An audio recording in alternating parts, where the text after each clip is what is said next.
speak for everybody else. Okay, we're gonna go ahead and get started. Welcome everyone to our afternoon. It's April 17th, 2 o'clock to our working session meeting and agenda. We did state earlier that we were continuing that meeting and we do have an executive session. So Mr. Bischoff had to leave, so we will not be doing that from 2 to 2:30. So instead of that, we have an executive session that we're going to do, and I will look to our attorney for the purpose and who and all of those good things. Thank you very much. So I do have an executive session on pending potential litigation. Sorry, just apologies.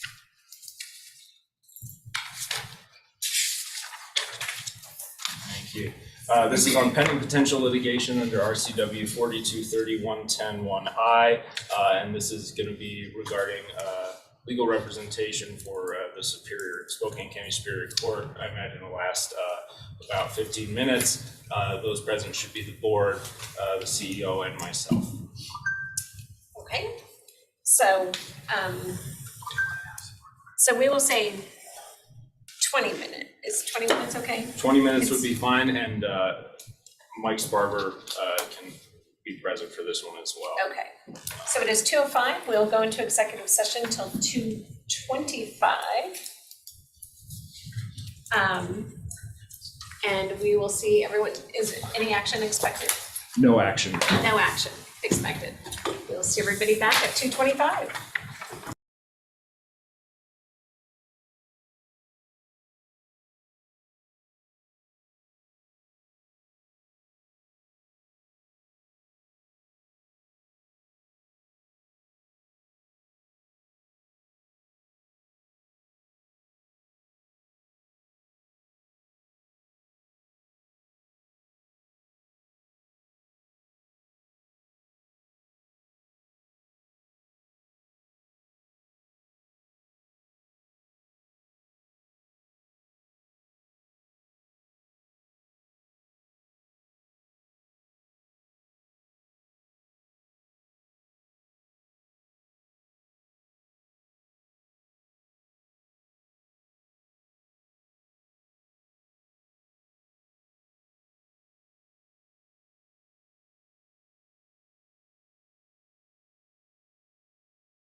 for 15 minutes.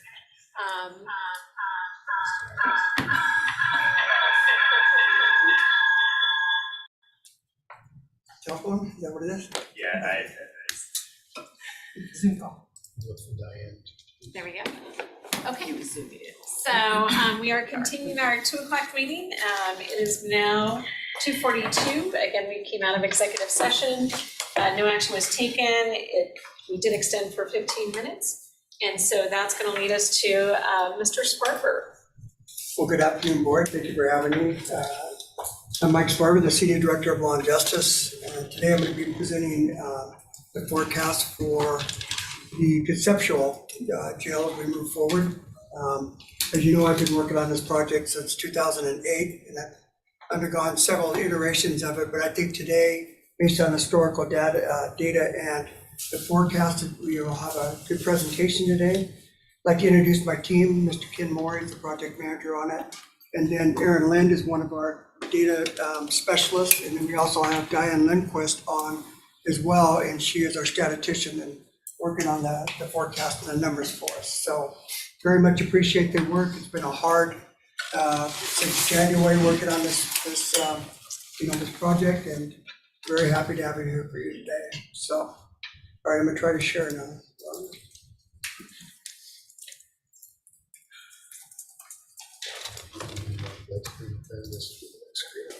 This one.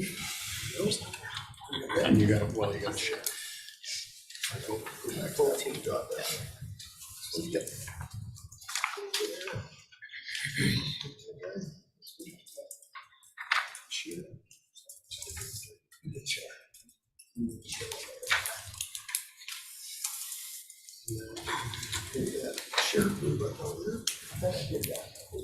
Here it comes up. There we go. Super. And then you want to maximize the screen. All the technical stuff that goes into this. Thank you, Ken. So, And then maximize with. there you go. Okay, so we're going to start off. We have a couple different folks who are going to talk today. Ken is going to talk about the lead into the project. I'm going to talk about the data, how it impacts the jail, what our historical data looks like, and what the forecast looks like moving forward. And then the CEO, Scott Simmons, is going to speak about the financials part of it, and then we'll have a closing on it. There we go. Okay, so as Mike alluded to, we're going to talk about these 3 key initiatives you're seeing on the screen. Get into those in a minute. Mike is going to walk us through the kind of current state and forecasted data. We'll give you a sneak peek at the conceptual design we've worked up. It's still a work in progress. Some basics on the financials and a future state. And what you should take from this image on the right side, the front end, the middle, and the back end, is that you got to look at this measure as kind of, yes, it's a facility, but there's also front end programs, front end criminal justice reform that's involved, and that's that orange section. We won't be getting into that today. We'll have another presentation on that topic. In the middle, which is the facility itself, the custody initiatives, there's also going to be additional programming opportunities. We're going to be changing the way that we operate the jail through the TJC model and the therapeutic case management. Additional programming services I've already touched on. And then on the back end, again, part of a separate presentation, we're going to talk a little bit about reentry services, release and reentry. How do we take individuals that are programmed in our facility and have a smooth transition to some outside agency that can continue to support them after they leave our building? So, Mike, if you want to go to the next. Okay, so current state, we all know that the jail is overcrowded. Has been for many, many years. Double bunking is a real issue. It causes us to be operationally inefficient in terms of our use of corrections officers, the numbers of officers we have to have in the facility. We've got challenges with our book and release on the first floor, just capacity wise. If there's large law enforcement action, we end up stuffing the book and release center so that they can't be efficient. Which sometimes causes law enforcement to get backed up outside of the Sally Port where they bring those individuals in, and that's a challenge for law enforcement we want to address. Geiger is an aging facility, no bones about it. I mean, it's 1952 barracks, Army barracks. I know some of you have gone through the facility recently, and from the outside, it doesn't look too bad. There's fresh paint on things, and in the spring and the summer, the lawn is neatly mowed, but the bones are bad in the facility. And we've got a couple images here just to represent that. I mean, the plumbing is old galvanized plumbing. If we have a leak in a shower on one end of the building and we bring plumbers in to work on it, it can potentially disrupt a joint that's 100 feet down in the other end of the building and cause a leak down there. We recently went through a environmental systems refresh assessment where we would potentially change out the HVAC systems, the plumbing, the electrical, the lighting, potentially roofs, windows, anything we could do to make the place more modern and efficient. And it was a significant cost. So we looked at lots of different options for potentially buying time with that facility, but none of them really pencil out. Geiger can't support a direct supervision model as well as a future therapeutic model.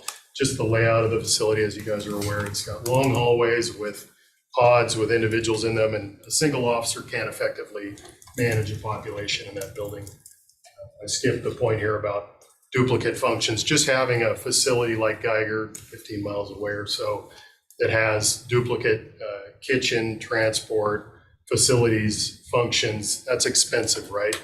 We feel like the right move is to bring it back on campus and consolidate. And then lastly, we do some programming for low-level offenders out of Geiger, and we have some success with that. But we would like to expand that, and really the key population is the high-risk, high-needs folks, the more medium and even the high classification individuals, and we can't do that at Geiger because we can't have those types of people at Geiger. So those are our challenges. So, next slide. Okay, now I'm going to break down and talk about the population. We're going to start with who's in our jail right now, the overall population. We have 71% that's awaiting trial, about 599 individuals. We have 18% or 139 that are on hold, and I'll dive a little deeper into these so you guys have a better understanding of what it is. And we also have 11% that are sentenced population for generally out of district court and municipal court. And so this is the overall makeup of it and what we are facing today. And we'll go back to a point. Ken made a point about overcrowding, and you should note that we're on any given day we're about 130 offenders overcrowded, and so that's been pretty consistent over a period of time. So we think we have a pretty good idea of how many are on the overcrowded side of it. So if we look at those that are awaiting trial, the pre-trial population, you can see that 86% have been reported and 80 individuals are on a felony charge.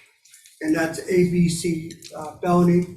We have 70 offenders that were in during this snapshot that are gross misdemeanors. Gross misdemeanors usually involve DVs and violations of no contact orders for keeping them separate from whoever the victim was, a lot of violation on that. And then DUI. And then that little sliver up there, 8 people were there for misdemeanors, or 2% for a straight out misdemeanor charge. Of the 18% of the jail population that's on a hold, 66% of those are on a U.S. Marshal hold, as you can see down here below.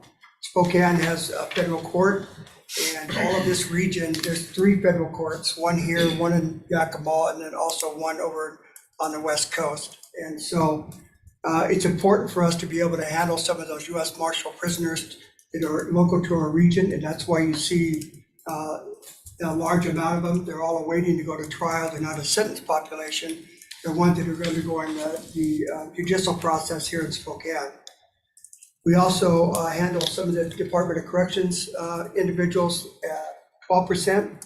These are folks that are out in our community under the Swift and Certain program. They have a violation. They're brought to the jail, and then they go through a hearing process, or they're moved back into the prison system. We have a sliver of state holds and then other jurisdiction holds as well. If you need time, you guys have questions, just let me know, please, and I'll stop, we'll talk about it. So let's look at the financial responsibility and those that are doing the arresting. So if you look at the felonies, which is 68% of our overall total, 52% of them are brought in by Spokane Police Department. Then you also see the other 32% are coming from the county. The Valley has 10%, and then these are other services that we provide for the other local law enforcement jurisdictions. If you look at this, on the right-hand side, it's the gross misdemeanor and the misdemeanor. The financial responsibility is not just necessarily on the county, but it's the responsibility of each jurisdiction. Again, you'll see that 50% of the bookings that come in for those are originated from the Spokane Police Department, and then the Sheriff's Office, Spokane Valley, and then these other jurisdictions here as well. So the remaining 18% are the whole population that's not listed on here. So I built this little graph here to kind of show you, because the question comes up. Two things really changed our landscape, and one of them was COVID, and the other was the Blake decision that came down. We listed out down here in the bottom the months that corresponded.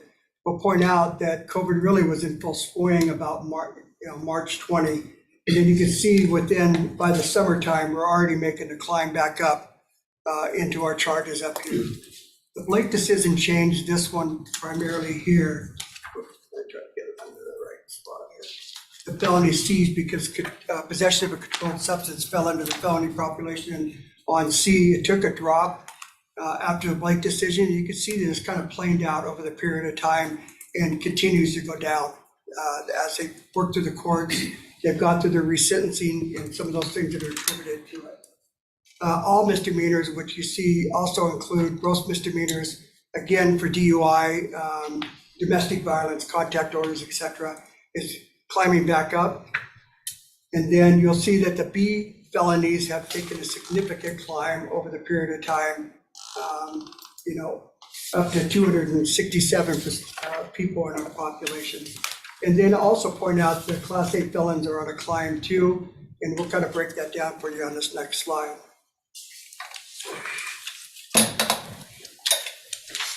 Right now in our population, on the left-hand side, you can see Class A felons is 70%.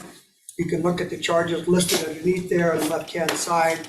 You'll see that where our average population is, and then you'll also see that, we have 56 individuals in for first-degree or second-degree murder. We have some in first-degree robbery and rape and so forth that goes along that side. On the B felony, it's second to assault, first-degree burglary in the second degree, and then controlled substance, which is attributed to those that have the intent to deliver, robbery second degree. Class C, you can see the controlled substance, simple possession of a controlled substance. The average was, because it included all numbers across the spectrum that I'm talking about, was up there at this high range. Now it's down to 2 because of the Blake decision and some of the other changes that occurred during the way. Violation of protections orders, if it's a felony, ranges in this area, it stayed the same. Second degree was theft, and then harassment and so forth. Other misdemeanors, you can see fourth degree assault falls up there at the top. Its average is about 34, and that's for domestic violence and also non-domestic violence for fourth degree assault. Driving under the influence of alcohol, no contact orders, again, a very serious problem in Spokane that we have a few of those. Most of them are rise up to that next level. It's Class C felony, but we have some at the misdemeanor level, third degree, and then trespass. Hey, Mike, Sir, when it says average pop on here, yeah, is that referring to over The range. 30 years? that's the range, over the range of it. Is it 30 years? This period right here. January. Yeah, see January 2019. 23. Oh, thank you. Down at the bottom. Yeah, sorry, Chris, I should have Thank pointed you. that out. So on the DUIs, last week, it looked like the threshold from 0.8 is gonna go down to 0.5, and that bill's still alive. So if that goes down, I'm assuming our number will go up. Yeah. Okay. Yeah, and then also depending on what they decide to do with the Blake decision, if that goes up to a gross misdemeanor, it will involve our district courts and also would raise our population as well. Okay. I might comment on that too. Chief Hooper was speculating that the DUIs being down to 18 currently in our facility versus the 30 average might be due to a reduction of the number of law enforcement patrol that are out there actually pulling people over for Okay. DUI. So that's a possibility too. And if Got the it. number of law enforcement comes back up, that could raise the number of DUIs. Yeah, great, thank you, Aaron. Any more before we move on? So this is just kind of a heat map to show you over Spokane County where the crime is originating. You'll see on the bottom hand, the 0% is the light blue color, and then all the way up to 11% on the right-hand side of the higher levels, predominantly in the areas of downtown, and then up in the 99208 area by zip code. And then the valley has some, cases out here that are a little darker red as well. So it just kind of give you an idea of where the crime is originating. And this is according to LERM's information that we've got from the law enforcement side. So just to clarify, Yeah, it's want me to go back where, to the it's slide? where the arrest occurred or where the crime occurred? both. So it could be both. Okay. So Could be. so what happens is that you could have an arrest out in the valley, but somebody may transport them, and it's really a tough number to. So it's based on SO, the sheriff's office. If they have someone available to transport them, and there's multiple people that are involved with it, one may stay back and then bring the other one and book them in, but it would originate from the same zip code. Okay, these include both the transporting to jail and where the charges are originating. That makes sense. It's based on ORI, which is where it originates from. It's a complicated, I'd be happy to explain that process to you, but it's pretty entailed on where those go. I think you've got some experience with that as well. Well, but that's like for the valley and the sheriff's office, the valley police, they will help back each other up if they need to, but not as much in the city of Spokane. No, So But it's, this is all, that could anyone include- that gets booked, this is anyone who, is it just arrests or booking into jail? it's arrest, yeah. Okay. It's arrest. So, but the reason I say that is because you could have some Western State Patrol arrests that are occurring in True. there and some other things that are happening. So I could do a deeper dive and look into LERMs if you want me to. But this is all arrests for any jurisdictions? Right. Okay. Yeah, so I kind of got you stumbled up with who's bringing them to jail, but sometimes Washington State Patrol may take over a DUI case, and Right, those right. type of things, okay. The next slide, it demonstrates kind of our ADP over the range, starts in September 14th, it goes up to March 2023. You look at our ADP as it goes along, and it takes a dip over a period of time when we, here at the county, we're facing some challenges. We had some layoffs, and then we had to end some programs, but recovered from that, and our ADP went back up from that. And then you also see a period where it drops down for COVID, but again, it's climbing back up the scale. The green mark above it, through district court and municipal court, they have authorized us to release certain charges from the booking area based on their charge level.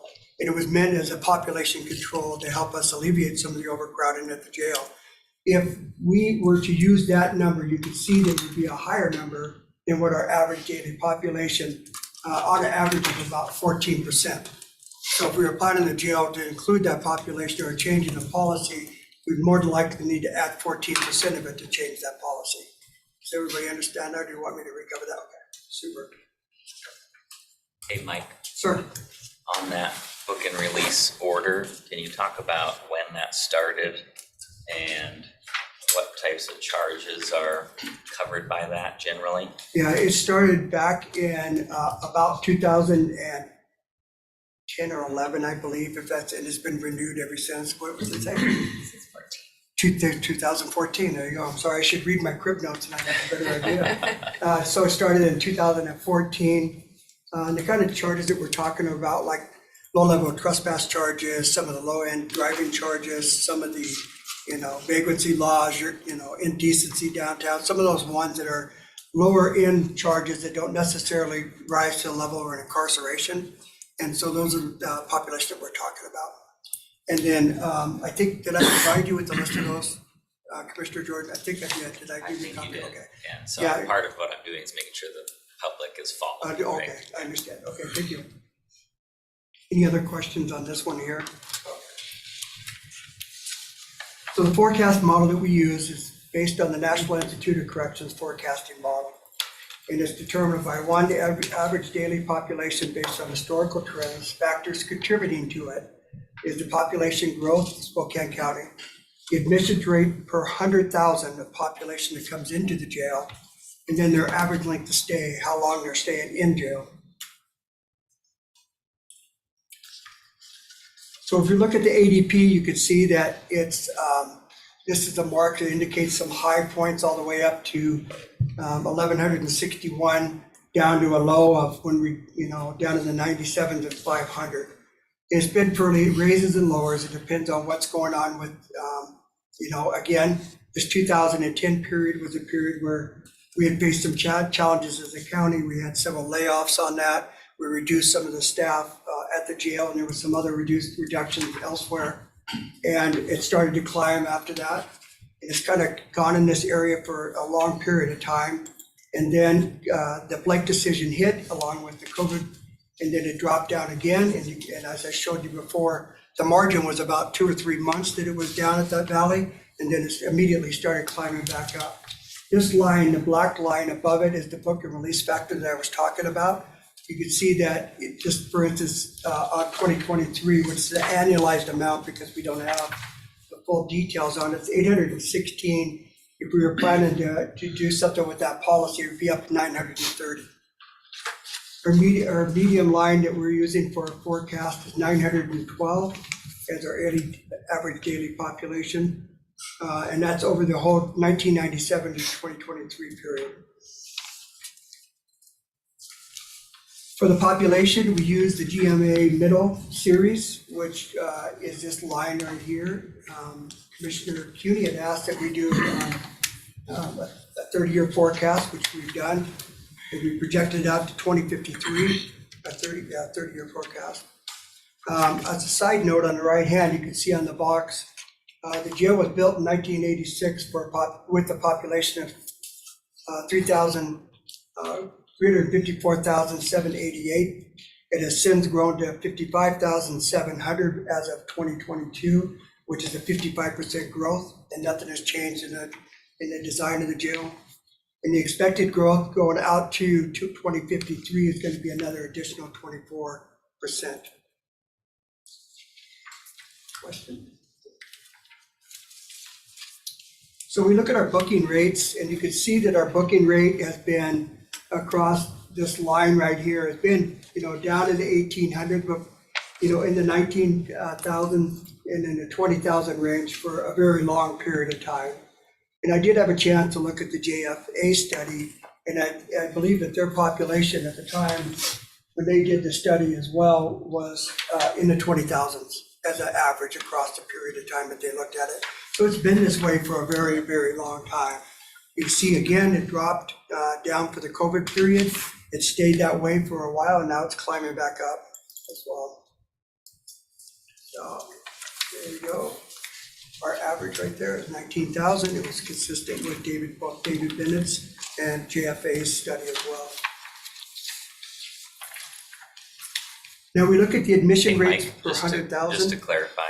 Yeah. So this number is any given year, the number of bookings total, right? It's the number of book coming through the door. Okay, The thank book, it's not the number per 100,000, which I'll put in that. It's the actual people coming through the door. Okay, thank you. You're welcome.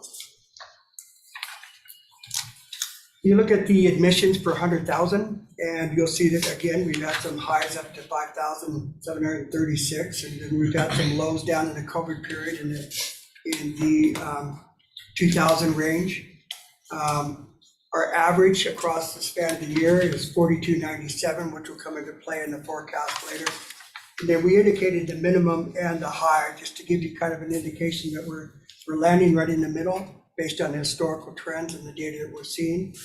And I want you to take notice too of this drop in the COVID period. So we did have a drop in admissions per 100,000, but my next slide which is based on the average length of stay, you'll see a significant climb in the average length of stay. Now this is gonna take a deeper dive at some period of time, but it seems to indicate that the charges that are coming in, the ones that have been, are not coming to jail, are the lower end charges that are being either cited and released out in the field or some other methodology they're handling them out in the field. And only the serious ones are the ones that seem to be making their way to the jail, causing the average length of stay. There is another impact that happened in Superior Court. When COVID hit, there was a lot of limitations placed on the court as far as social distancing and some of the other things. They did their best to try to keep up with it, but it did cause a backlog. And so the average length of stay increased during that period of time too, because the cases weren't moving nearly as fast as they were prior to that. And so you can see how it went up high. And then I looked at the ranges for David Bennett. He gave a range between 18 days and 22 days on his forecast. I know that JFA used a range between 18 days and 20 days as their range, okay? We settled, after looking at the average on it, over the entire period of time at 17 days, which is fairly conservative, and we feel that it's probably the best indicator of what we can look at going forward. And these right here, again, I explained why the peak kind of went up. You know, this backlog can't be addressed. This is something we can work on with the courts, something we can work on some initiatives through the SROJC to kind of move some of these things forward. And so we opened up the Crisis Stabilization Facility in 22, right? Yes. And so that dip that you might see there for 22, 23 could relate to the fact that we are diverting some of those folks that were otherwise end up in jail because of a mental health crisis. We're diverting that to stabilization. Right, and you're spot on, Commissioner French, because it's going somewhere, it's getting pushed to a different, Right. Whatever the charges are, the lower charges, it's the higher charges that are making it into our way right now, which is, as I demonstrated, the felony, class A, B, and C's. It's easy to do this on the screen because it's hard to do. So the bed forecasted is based on historical averages. So out to 2053, the population forecast is 682,815 individuals. We used, as I showed, the average weight per 100,000 at 4,297. And then we also used an average length of stay of 17 days, as I just spoke about earlier. When you look at this range right here, it covers all the way from, like I said, 97 out to 2023. We included on this some of our lows because we want to absolutely be transparent that we've had some periods where it's low, but we've also had some periods where it's been higher than this. And that's why we felt safe going along with the averages based on historical and then moving forward with the forecast. So using this range, 1997 to 2022, mission rate of 4,297, 17 days, length of stay, and 682,815. By the year 2028, we'll need 1,300 beds based on our historical trend. And then by year 2053, we'll need 1,531 beds to accomplish our goals.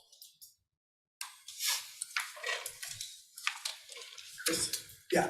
Can you give perspective on what the current number of beds are in the current system? Right now, the current system, okay, yeah, that's a good question. So if our goal is to consolidate duplication of services and everything else downtown. So that means moving out of Geiger. And what Ken had touched on is that the infrastructure is rotting away. The kitchen floor is nearly falling through. And it is only able to house the type of population that's coming in the door right now, which is the low-end offenders. They're qualified to go out to Geiger. It's been consistently about 150. It has capacity for 362 beds if it was able to take all of the offenders from the jail that were qualified to go out there. So closing down Geiger is 362 beds that we would have to, make up for. Also, as I mentioned earlier, the overcrowding is 130 on average at the jail. So we'd also be looking to undouble those beds and then return the jail to its original condition, which is 462 under direct supervision. There's the difference between the supervision models that we have right now. The jail right now is double bunked. It requires anytime that there's over 46 inmates on the floor, which it was designed for, it requires a second officer. And whether or not that there is 46, 49, 50, it requires a second officer. So we're not gaining the true supervision capacity that we could get.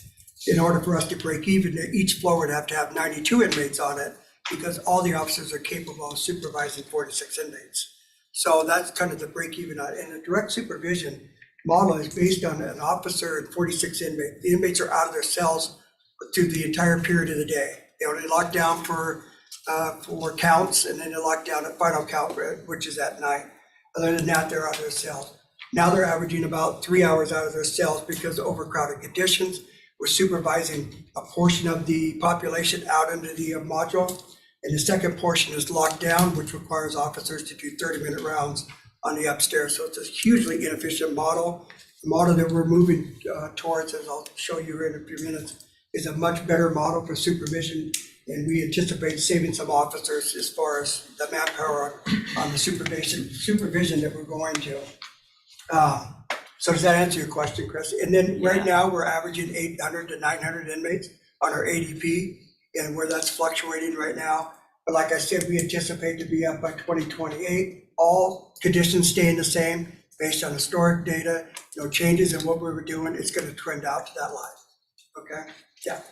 And how many roughly are in the downtown jail now? We average anywhere from 6, Aaron, what do we average? 6 to 650-ish right Yeah, now. 650-ish. I can tell you the number for today if you give me just a second. 648 today at the jail and 172 in Geiger. Geiger, yeah.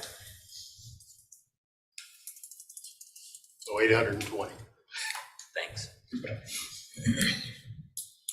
Okay, here's a conceptual drawing that was produced for us, and it kind of gives you an idea of what the conceptual rendering looks like for the build project downtown. You'll see the jails right here. Here's the community correction center, and then here's the additional minimum and medium housing that we would add to it. There's another component that I'll talk to you real quick before I get to the housing portion of it. Currently, all of our booking traffic comes in this door right here. It goes to a sally port that at best can allow 3 officers in there at a time. Ambulances have to back into it from the alley. Fire trucks are not accessible to go into there.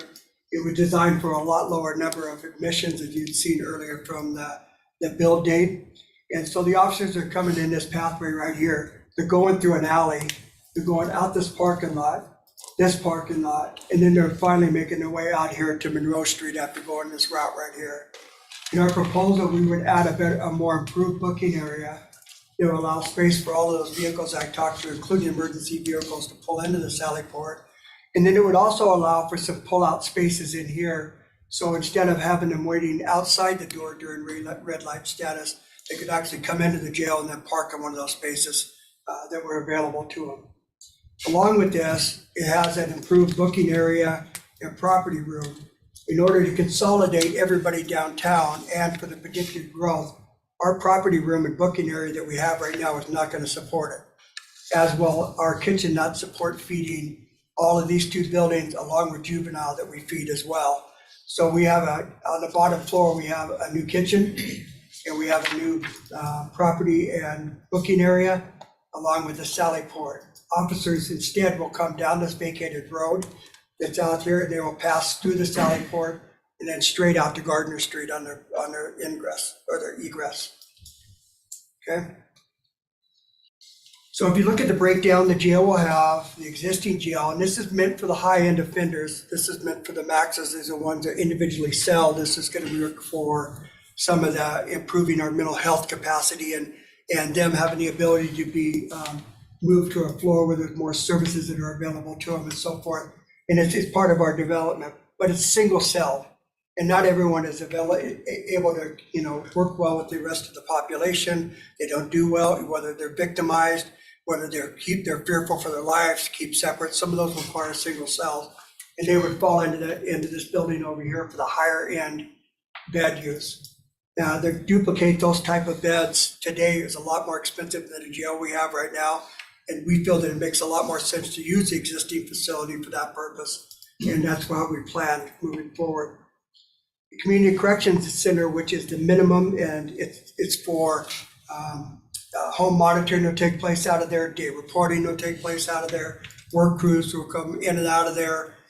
Several of our programs will be in this one. It also has a component that allows the public to come in so that the community can bring in services, so we don't have to duplicate all the services that are available out in the community. We'd have a space for them and invite them in with a shared calendar for resource. Say it's, CPS and maybe some reunification classes they have to do to get back with their kids and so forth. We would invite them in there, and whether or not the family needs to be involved, there would be a family space for that as well. It's kind of a incentivized model where you can move down in your housing and have more, visits, more outside activity, some of those things based on your behavior and completion of programs. And then it also has a graduated step back up. If you're not cooperating, not doing the things that you're supposed to, we'll probably bring you back in. And you have to come in and do day reporting and one of those other measures as well. And then in the new tower, these are minimum and medium housing. The model is a center control room. If you can see where my mouse is right now, center control room here, and these are divided by slices of pie. Each of these handle 256 inmates. So the ratio to officer ratio goes up to 1:64 individual. You would have one in the control room and probably one or two on the outside doing rounds through the module. So it instantly goes up to a better supervision model from what we have in the existing jail right now. If you look at the blue boxes down here, these are the boxes that we anticipate that we're gonna have by 2028. As we move up the ladder, we're gonna be adding additional space that will require the orange boxes, but maybe not all of the grown orange boxes, I'm sorry. So it's based on how the population, transpires, what new laws come into effect, what new laws maybe reduce our population, what programs, diversion programs that we can to impact this and some of those changes. So this is kind of a graduated scale. And again, you see 462 in the new jail, 192 in the Community Corrections Center, 646 for 1,300, 2028. And then you also see on 2053, the same, anticipating that we'll have to be at the 877 mark at 1531. Okay, So, questions? good. Okay, so, in conversations I've had with other local electeds in the last 3 months, this seems like a new model, because like the previous, at least when I've talked to people, and what I thought was being previously proposed was to get rid of the downtown jail and build a whole new facility. Because I think folks were told that, the 83 downtown jail was old, needed a lot of upgrades. So what happened in the last, couple years to move to just building a new building next to the current jail? So the original iteration, when the Board of County Commissioners selected in the first EPF process, built the jail right there where it's at. And that's where it was selected. That was the first iteration. Second iteration contemplated on whether or not we should have a facility out in a rural area that could build out horizontally. And we looked at that evaluation too as well. Then it came back to just having the Community Corrections Center here, Right. and then an intake and release facility here as well, housing out on the West Plains and housing downtown in the existing jail. As far as I understand, we've never intended to move fully out of the existing jail that we have right now. We've always contemplated on using the downtown jail. But there's been several, to your point. And like I said, I've been working on this since 2008. There's a lot of iterations that have happened. And a lot of that was based on the current composition of the board and what the board would want to look at and the different iterations they set me away for. But in looking at this, based on all of our justice-related services being located downtown, all the major bus routes down here as well, It really creates a better opportunity for us to do the transporting back and forth to courts and the court-related functions that are gonna occur for that. It also, for the community correction centers, lends itself for that rideshare program and the bus, program as well, to come to the services. They start their IOP, they're not quite done, they've got another 3 weeks to complete, to get them back down there to do that because they got released in time or released early on some of those circumstances. The vehicle Sally Port was also proposed to be here in the other housing that we were talking about. They contemplated on building a new parking structure, and it can now occur at A lot. That got changed in one of the iterations to go down to the now S&T building, which is Chris's home over there. That was where it was gonna be located. It's had several iterations on what it is. And this is our proposal right now, and what we feel best for this facility land ever. There was at one time a conversation about taking the existing jail and maybe repurposing that. And at the time, there was even a suggestion that it might become the new city hall. Come in, cut in some new windows, remodel it, upgrade it, and maybe it would actually function as a new city hall. And that way you'd have all government services on the same campus. That didn't survive a lot of debate. Then there was a conversation about turning it into an office building that maybe would house a lot of attorneys in and maybe not have keys for all the doors. That also didn't materialize.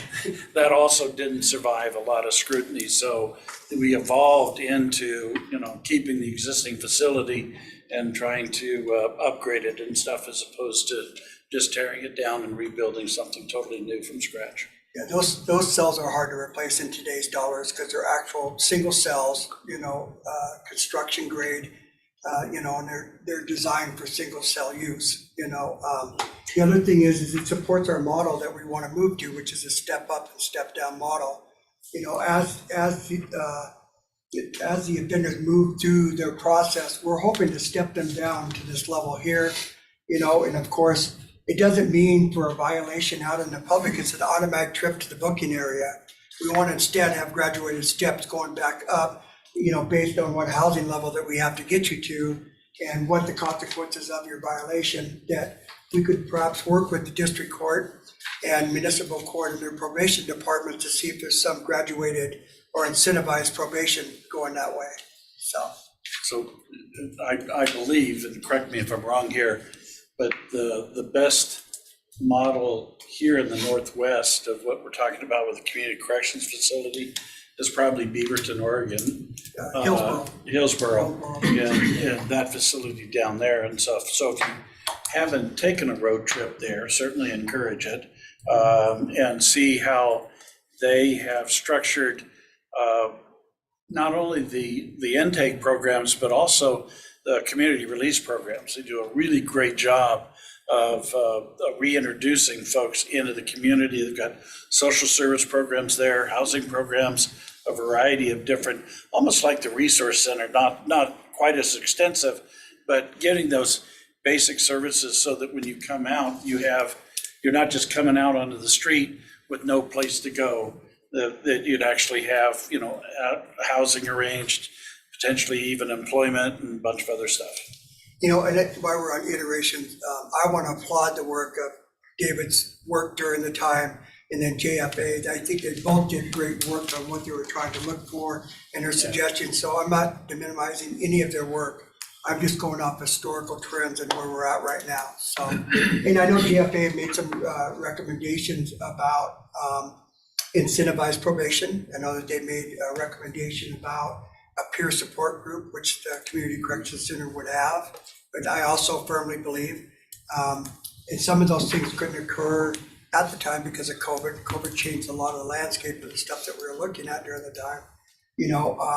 I will say that our supported release program is in its second week right now. On the first week, I know that they had at least 6 on the first day and a few on the second day. I didn't keep up with their total numbers. It has an element of peer support in it, along with wraparound services. And if you're not familiar with the supported release program, it's that individual that the judge really wants to OR, but believes that they'd be more successful with some wraparound services to help support them while they're out in the public, rather than setting a bond and sending them back to jail. So we continue to do the bail bonds project along with a bail review. Or you talked to pretrial, I know you guys have talked to pretrial services. They do a really good job of our bail reviews and going back over, seeing if any of the information has changed, what's different that we could bring back to the courts to kind of maybe reduce some of those bonds, along with that. Our EHM program, due to staffing, has been reduced at this time, but we anticipate as our staffing goes back up that we'll have a better, more robust EHM program. They do, in the meanwhile, have the opportunity to use outside EHM programs if they want to. There's a couple in the community they can turn to if they have to. And then again, also out of there is our work crew programs. The community loves our work crew programs. Everybody is very supportive of those. And we get a lot of feedback on those. And we had to reduce those due to staffing, but we're hoping to, rejuvenate those as our staffing numbers increase. So we understand up in the right-hand box that this is a design, it's about 5%. We're not all the way there. We have a lot of work to do on, working through how this is best structured within our budget. We realize that our budget is about $305 million for the project, with a debt service of about $18 million annualized. And I'll let the CEO talk a little bit more about the financial portion of it. And I don't know if you want to use Randy's slides or not, Scott, but I have them available. Commissioner Jordan had a question. Oh, I'm sorry, Commissioner. Yeah, thanks, Mike. I was looking at the JFA study, JFA Institute, right, Yeah. which was something the county paid for, right? Right. And I was looking at some work that the Justice Task Force did. And this is from 2020. In their final report, they said that JFA prepared 2 forecasting models that project the jail population out to 2030, right? The first model forecasts the population if the county maintains the status quo and terminates current initiatives, meaning the reform efforts, right? And they had said 1,080 beds, including contract populations. And then it said the second model forecasts if the county successfully implements task force recommendations, which was 886 beds, including contract populations. So I'm confused. I'm just hoping you can explain to me maybe the difference in methodology between JFA and what you're looking at. Okay, so let's start. They used a methodology that was a range of 18-year-olds to like 34-year-olds, which they believed was a demographic that was coming to jail rather than the entire jail or the entire county population, that for starters. And number one, they had made several recommendations, and I've got them laid out. It's not sharing right now, but I've got them laid out because I anticipated this question might come up. And so the recommendations that were made were pretrial diversion. They believed that they could get reduced 479 bookings in 19 beds. It was targeted at possession of controlled substance. That's what they had targeted it for. As we know, the Blake decision did better than that. It dropped the controlled substance bookings way down low. And so there was an actual larger reduction than they anticipated in the amount of the Blake Blake decision bookings. It appears we accomplished 2 of the 4 recommendations were piloted, and that was the court date reminders. We have a court date reminder that we did. We ran one through the MacArthur Foundation. It succumbed to staffing with the one that Betty Grapo we're familiar with. Right, yeah. And then also succumbed to the funding at the end of it. We instead leaning on a model that we have in, I'm trying to remember the name of it now, I can't remember the name. Uptrust. Huh? Uptrust. Uptrust, I'm sorry, and the Public Defender's Office, which is the same thing. And they're doing court date reminders, they're getting back data on that portion of it. Since then, District Court has launched their own, and they are working through Pioneer Services right now, also providing court date reminders to those that are out there. So I feel pretty confident we've taken care of 2 of those recommendations of the 4. I think the other two recommendations out of the JFA, now let me go up here so I can see, was the expanded peer supports, which we haven't done yet. COVID has been a real barrier for us to get individuals into the jail. What we did do is handed out tablets through our new phone system that increased the opportunity for them to talk to anybody they want to, and make phone calls out in the community as long as get some support that way. We know that there's a more targeted way to do this, and we're going to work towards that in the Community Correction Center. And then the resolution, the Warrant Fest, we don't decide who does what the resolution for their warrants are. The courts decide that along with the prosecutors and the public defenders. So that's something that I put down here that we should talk through on the SRLJC and talk through, see if those are some of the things that we could do. The failure to comply with incentivized probation, again, this would have to be a decision by the courts and the probation departments to decide what we would like to do on that, and then have the funding or the mechanism in place to do that as well. It also recommended expanded the peer support, COVID-19. I just talked about those. We would like to revisit those. Behavioral health services, invest in the community. I know some of this has been invested in through the ARP money, and we've done some things for the community and through that. I didn't have a chance to do an inventory before this presentation, but I'd happy to do an inventory of what has been actually expended in that one. It recommended, again, peer support, limit overnight releases. We don't decide when the individuals get out released from jail. It can occur any time of the day. And that's the court's decision. It's not our decision. They would have to come up with something, either let everybody out at the same time of day or whatever. But when their sentence is served, the jail has no control over it. We have to release them. We can't hold them. And we've been reminded that a few times when we're trying to do humanitarian, efforts, that's not your decision. That's up to the courts. Coordinated reach-ins and reach-out. We feel that right now we're doing that the best that we can to support a release program. We're trying to do our best involvement of using some of the community resources. It's the tool that we have available right now. The Community Correction Center will have a more robust, selection of programs that are going to come in and out. Expand the bail review. Again, pretrial services is doing a very good job of doing that, the bail review, along with, we're still supporting the Bail Bonds project at the jail. Sentencing, they asked for electric home monitoring. They made to expand that. Of course, our staffing levels didn't do that when COVID hit, but there are some services out in the community they could take advantage of if they wanted to. Again, overnight releases. We talked about the overnight releases. Coordinated releases. We think we're doing that right now through the supported release program and the wraparound services that are connected to it. Under the pretrial, they asked for recommended a supervised release program, which that's what we've got in place right now. Expand the bail review process, which we are doing through pretrial services.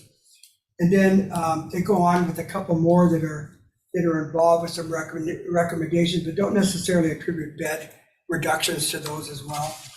So I think in evaluating the most of them, the failure to have peers, we're doing 2 out of the 4 recommendations.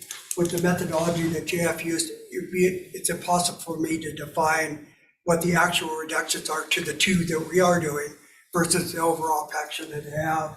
Same would be for the failure to comply in the pretrial diversion beds as well. So I think to answer your question, Commissioner Jordan, we're on our way, and we're working on several initiatives, and we've implemented as many as we could out of the pilot programs to the MacArthur Foundation and let them run, through the process. At the end, they had to produce results, and if they weren't producing results, then we didn't, follow up with them.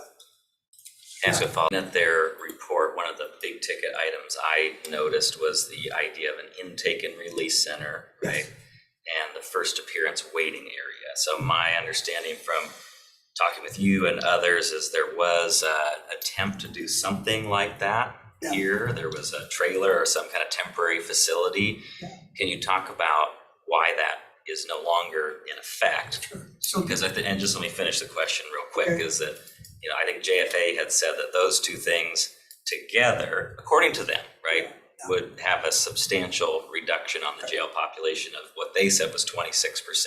I don't know if that's experts who are making a recommendation, but my question is, what's the status of that? And then the second part is, these types of efforts, what I hear you saying is they're ongoing, right? But they're not necessarily driving that forecast, right? Because the forecast is based on looking back at 30 years of, and then looking at the trend based on the past. Is that a fair statement? Well, what I would say is that the ones that are in progress are in progress. If whether or not it's affecting the population, the forecast as they predicted it, is hard for me to define because I didn't use their methodology. I used the NIC model. And what I would also say is that on the intake and release center, it had a good launch. What it lacked was coordination. And what the coordination needed was more cooperation out of the law enforcement officers. And then it ran into some barriers that we didn't anticipate. One of them was, it was driven by the warrants that were coming in. Goes back to the SCGR population. That's the population that went there, to the book and release facility. It wasn't anyone else, it was that population that went there for that. So those releases are still occurring, either occurring from the jail, they just aren't offset by the intake and release center and occurring over at the intake and release center. One of the challenges that we had was with the warrants. The law enforcement officers would have to come to the facility, they'd have to get the warrants shipped to them to the booking area, they'd have to walk over to the booking area, retrieve the warrant, go back over, read the warrant, take it back over to the property room, submit it back in. And so we have since developed a warrant, a paperless warrant that will flow all electronically, that we are working on. The other part is that you have to rely on the use of the law enforcement. It was more of a pain for them to use the intake and release center rather than to go through our booking area, then that was a challenge for us because it was due to those warrants. We identified that on several sub-meetings that we've had. That was one of the things that we discussed. And then lastly, to make that truly a successful model, it needed a magistrate to be involved with the picture. And that's someone that was kind of a utility judge that could hear all of the cases, either give them resolution on the case, because again, they're coming in on warrants. They're SCGORs that are coming back in. And as I indicated, 68% of the people on SCGORs are coming back in on failure to appearance. So that's what was really designed, and it fit under that failure to appear model was because that's what we were targeting on that part of it. So the last straw, the final straw was a reduction in jail staff. We lost so many staff members that we weren't able to staff it. It really needs to be staffed 24/7 and have opportunities for all the law enforcement to take place in it. We just didn't have it. We were at a limited staff model that was through the day and their power shift, the SPD's power shift. And we tried to run it with that model, but it just succumbed to the staffing levels as well. And We had a lot of pushback from the courts in terms of their willingness to staff the facility. I mean, we even tried to adjust the hours so that it match up to when the majority of the bookings were happening and stuff. And even that, we got a lot of resistance from the courts on. So, Mike, are you considering then, like, yeah, just want to All right. get back to my screen here, technology. The other thing that the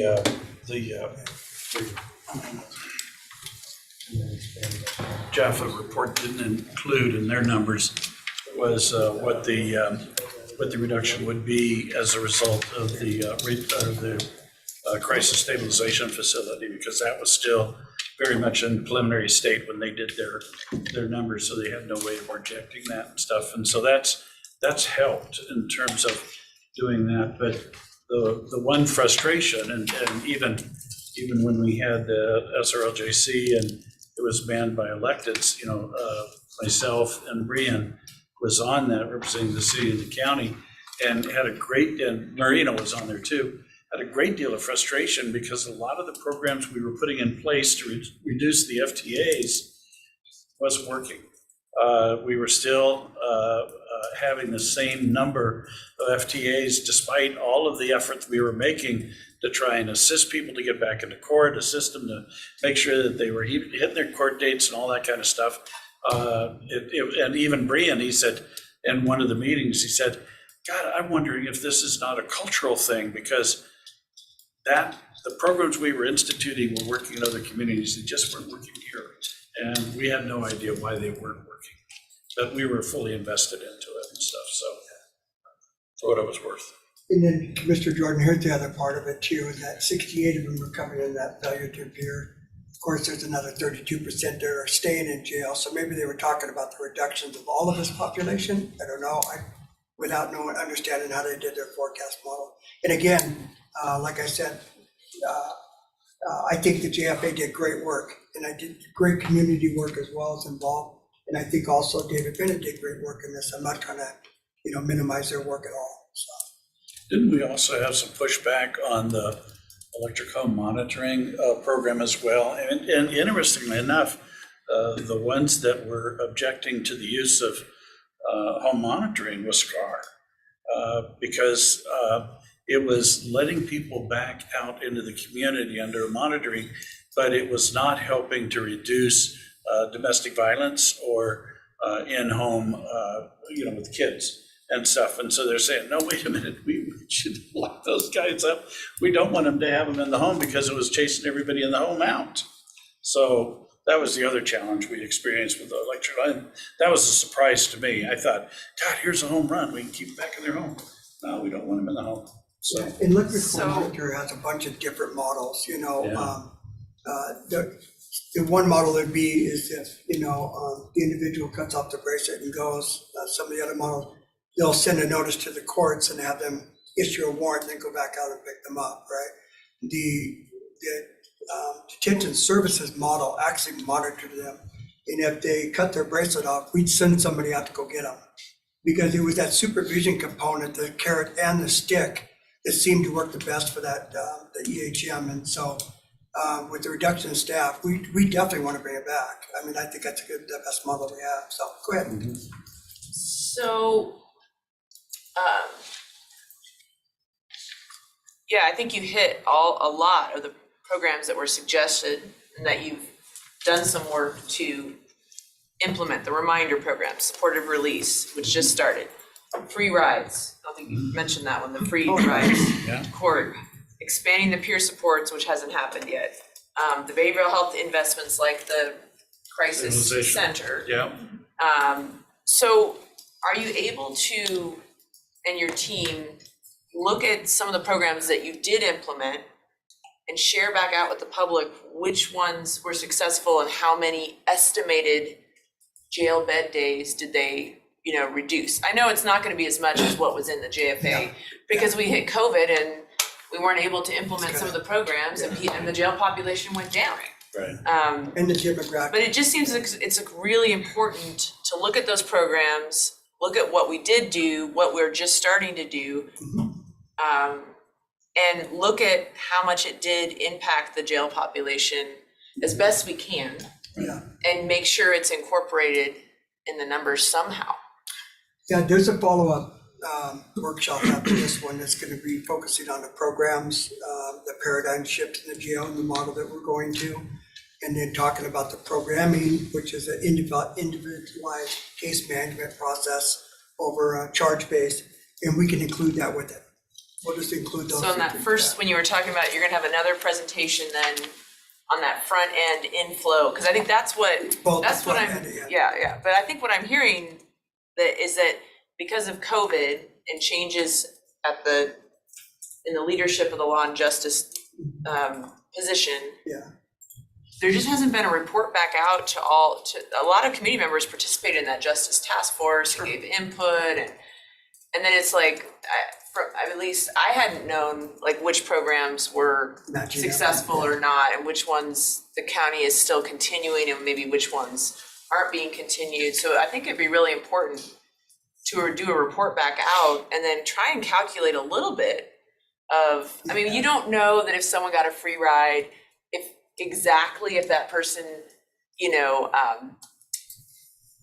you would think though, if we know they got a ride to court, then they did show up. It showed up. So we should see some impact on that failure to appear by offering that free rides program for like a year and a half or 2 years. I'm not sure how long it was. I just can't tell you the impact. I could tell you the numbers of who went, what they went for, what the purpose was, right? Okay. but I can't tell you the specific impact of what happened for the ride, you know. But I think one of the programs we can report back out that we did have some success with is the construction trades program that reduced recidivism. And, you know, that's one of the things, that's one of the goals that we want to do is, you know, try and impact that recidivism rate. And as I remember the numbers on that, that was very successful. Yeah, that's one of our slides. 80 to 90%. So Commissioner Carnes, you had it. I was gonna ask, because I know I've asked this in the past, and I think you've given me a pretty good answer that educated me. So with electronic home monitoring, not everything qualifies. The state sets what charges qualify for electronic home. I know there's always people that are like, well, why don't you just put everybody on electronic home monitoring unless they're dangerous? It's like, because not every charge qualifies for electronic, and it's not up to us here locally what does or not. Those are set by the state, Correct. right? In the courts. Okay. Yeah, they decide who, based on the charges and what the state says, who could go out on EHM new cap. Yeah, and I a couple of weeks ago, I had kind of gone through some of my old notes and kind of looked at, I mean, it's more than just, I mean, we've listed a number of pilot programs or pilot projects that we've done, but I mean, it's a pretty extensive list. I mean, it's UpTrust, it's the data dashboard that was on the website, it was the kiosks in the courts, the mental health crisis stabilization center that we met, the citation form redesign, or that was supposed to help reduce failures to appear. The booking center redesign, or intake release center we talked about, the restructuring of the SRLJC, the public safety assessment risk tool, which was implemented again. I mean, there was SAFE, and then there was the other one, because there were the two different risk tools, adopting many of the Justice Task Force principles that Commissioner Jordan mentioned, the implicit bias training, Lindsay Hayes coming to visit the jail with the National Institute of Corrections, the intake and release center, the co-deploy teams with the mental health professionals. I mean, that was totally separate from the crisis stabilization center. Vera's site visits, the Smart Justice Reentry Grant programs from the Bureau of Justice, the equity impact assessment tool, the rideshare initiatives that was just referenced, the free cell phones, the criminal justice information hotline. That was the other one where if you needed to call in and because you lost your court date reminder, you could call the hotline. And then there was the worked with the ACLU to improve the voting opportunities, video courtrooms and Zoom hearings within the jail, the tablets that you mentioned, and then the supported release that we've talked about today, and then the felony diversion out of pretrial services. I mean, it's an extensive list of things that we've done over the last, I've been here 6 years, that's just my experience with it, a little over 6 years. It's an extensive list of pilot programs and other programs that have become, they're not pilot, they're permanent, So that number would be a it's much not just a larger handful. number had it not yeah. been for the fact that we've been through all of these So I programs. think it's important that we just, if there's any data about any of those programs, we get that out and we don't discount that may have had some impacts. It's hard because we're in the COVID timeframe, and so that also impacted the jail population, but I know we have some smart data people, maybe they can look into that. But but I think it's important that we not forget that somehow in the model. And The number's less today than it was 4 or 5 years ago. Because the programs have had an impact. It's just hard to quantify Yeah. the outcomes of them. We could, we have the numbers of all of what Commissioner Kearns had pointed out. We have numbers on who took it, what happened with them, but it's hard to quantify whether or not it had an impact on the jail population or not. That's the point that I'm trying to And we make. do know the costs though, because Yeah. at least they, they might increase in the future, but, because that's the other thing I was gonna ask about is, like, to your point about the book and release center, we heard that there were challenges. But it sounds like if you can overcome some of those challenges by making the warrants electronic or something like that, it could be a really, are you thinking about, is part of the proposal in the new booking area to include some of those recommendations? What we'd like to have is recreate, Like, if we're gonna put this out to the community, we should intake and release center integrate in the these things. booking area, so, some that are gonna head this track and some that are gonna head this track. This is the population we're talking about, commissioners, is this population right here. So, And possibly some of the blue. I mean, we have to take a look and see what those numbers are. But the population that was going to the intake release center is this book and release population. That's what was going in and out of there. And it was meant to, COVID was occurring, was meant to divert off that traffic off the booking area, so not so many were coming into the booking area. And then giving them specialized treatment of what, our attention on their warrant and what they're gonna do later on with it. I mean, Commissioner Cooney and I and Sparber went back east and toured a number of facilities that use the intake and release facility. And we were very impressed with the model and the results that they were getting by utilizing it and stuff. And so that's why we came back and we cheerleaded about, hey, let's get this into place and stuff. And we didn't have room, so we got the trailer and remodeled it, and everybody was phantom happy. And we use CARES dollars for that. Yeah, but, as Mike said, there was a real lack of coordination.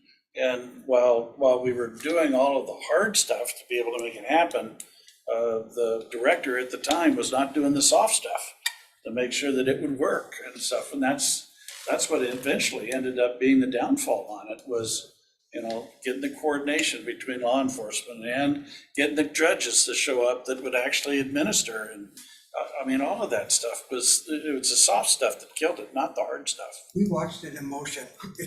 That process works. Yeah, the process So, works. The process works. It just has to have all the necessary elements in it with collaboration from a few departments and the courts to make it work.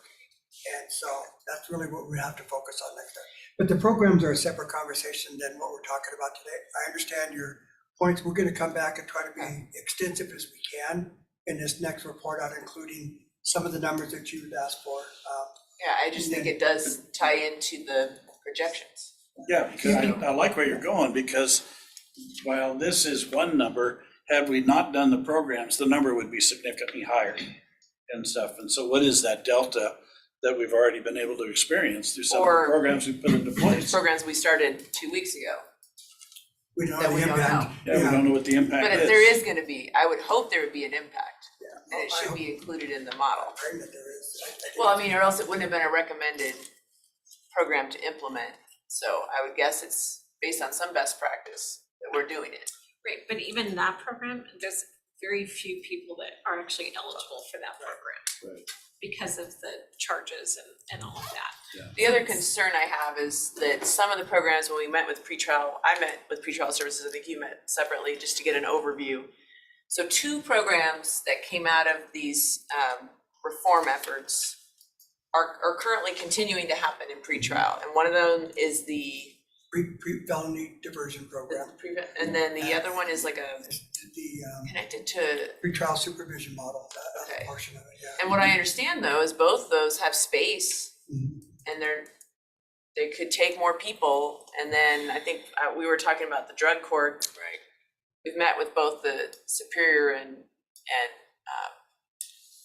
district courts that each have their drug courts, and they could take more people in those courts too. The therapeutic courts, Like, definitely. and they could Yeah, expand the types of people. Anyway, But- there's a lot of different there opportunities. is. And then I'll just add. So we'll look forward to talking about them, but then maybe we can circle back to, what's the impact? I'll add before I get out the program, we are working with the SRLJC to work through several of the recommendations that were made to the blueprint reform.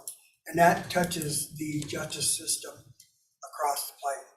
And so we are looking for the priorities. We're trying to set some priorities, trying to come up with a strategic plan for you all on what directions we think we should take this in. And then also have some recommendations from that body of work as well, so. So, but on like drug court partly there's room because of the Blake decision. So, I mean, otherwise it was. That's not what they said. No. Most people who get a drug charge have another charge. So they're getting charged on But the other charge. Doesn't, and maybe you can, I don't know if, would they have shared the If they have offender a- has to opt into drug court, correct? They can't be forced to Right, go but through the, drug court. the prosecutor's office has to agree to And so does refer the them. Defendant. offender, the Yes. defendant, yes, Right. so. Okay, They just indicated that the Blake had a very small impact on their program, because typically there's another charge. So anyway. But I don't wanna let Scott not have some time to talk about you had queued him up on some of the budget. And like, where does this 305 million You number wanna come operate off from? And then like this issue of staffing is a huge issue with our current jails. yeah. So what And, we you know, talked, how do we anticipate looking at the cost of these facilities and the ongoing operational cost, right, to operate them with staff?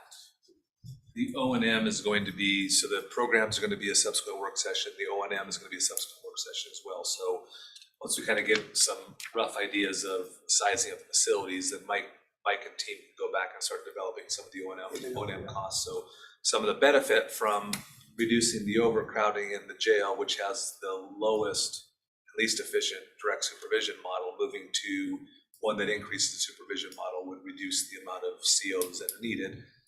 And then blending some of the Geiger folks into there as well, because we know we have to get out of that one. So I'll just do a light touch. I'm pinch hitting for Randy today. If you go to the next slide here, this is just a quick where we would sit at the beginning of January 2023 with the 1/10 or 1%. The RCW allows for the county to receive the 2/10? first. 210. Well, I'm just talking an individual. This is a 2/10 measure, but yes, every individual 1/10 for the public safety sales tax. 60% of that goes to the county, and then the rest are distributed based on population in the jurisdiction. So whether it's 1/10 or 2/10 or whatnot. So this just kind of gives you an idea of a snapshot of what City of Spokane would get, all the way down to City of Deer Park and Town of Waverly for those 1/10. The next slide shows, this is an average by year. So in the first year, it would be much lower, that would grow over time, presuming that tax income or sales taxes would grow based on our historical trend rate. So this again just kind of gives a snapshot of those top six, what they would average collect over the years on the 2/10. The next one. But I mean, it starts way lower than that, right? And it compounds over 30 years. It does, yep. And we've used 3.9% has been our average growth rate. If you look back I think Randy did over 25 years. We generally grow by about 3.9%. Now there are some years that will decrease, there are some years that will increase higher, but 3.9 has been our historical 20-year sales tax growth rate. So The other dynamic that you're gonna experience over the next 10 to 20 years is the distribution is going to shift, because if you look at the census data for the last 20 years, the city of Spokane on a percentage basis has actually gotten smaller relative to the size of the county.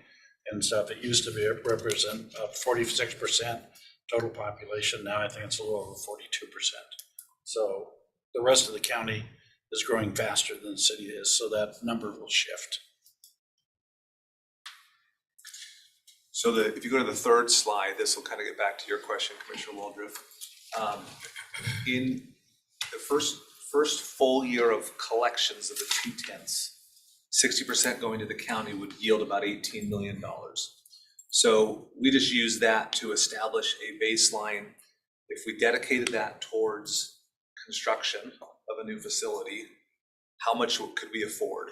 So 18 million is about the annualized number of year one of sales tax collections, 60% of the county.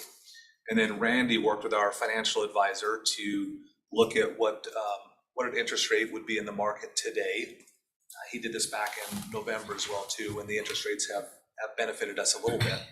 So assuming that we had debt service of 18 million a year for 30 years, interest rate of about 4.5%. It informs that we could afford about $305 million of capital design, all the permitting, all the soft costs, everything that goes into it. So that's where the 305 comes from, and the 18 million for kind of establishing that baseline. So then anything over and above as incremental taxes grow could be used for O&M, could be used for programming, could be used for other public safety initiatives, resources, whatever happens to have a need for. And that number grows over time as the incremental growth occurs. And over on an average basis, that shows that on average, about $16 million a year would be available for those other programs. Of course, that starts at a much lower number in year one and then grows up to a much higher number by the end of year 30. But you also have capital costs that you'll need to put in there for maintenance. Yep, absolutely, all those things. So it shows that there's a good availability of monies to be able to invest in the other areas that we're looking to invest in, whether it's jail construction, build out the future, whether it's programs, M&O, all those sort of things. So that's what kind of informs on the 305.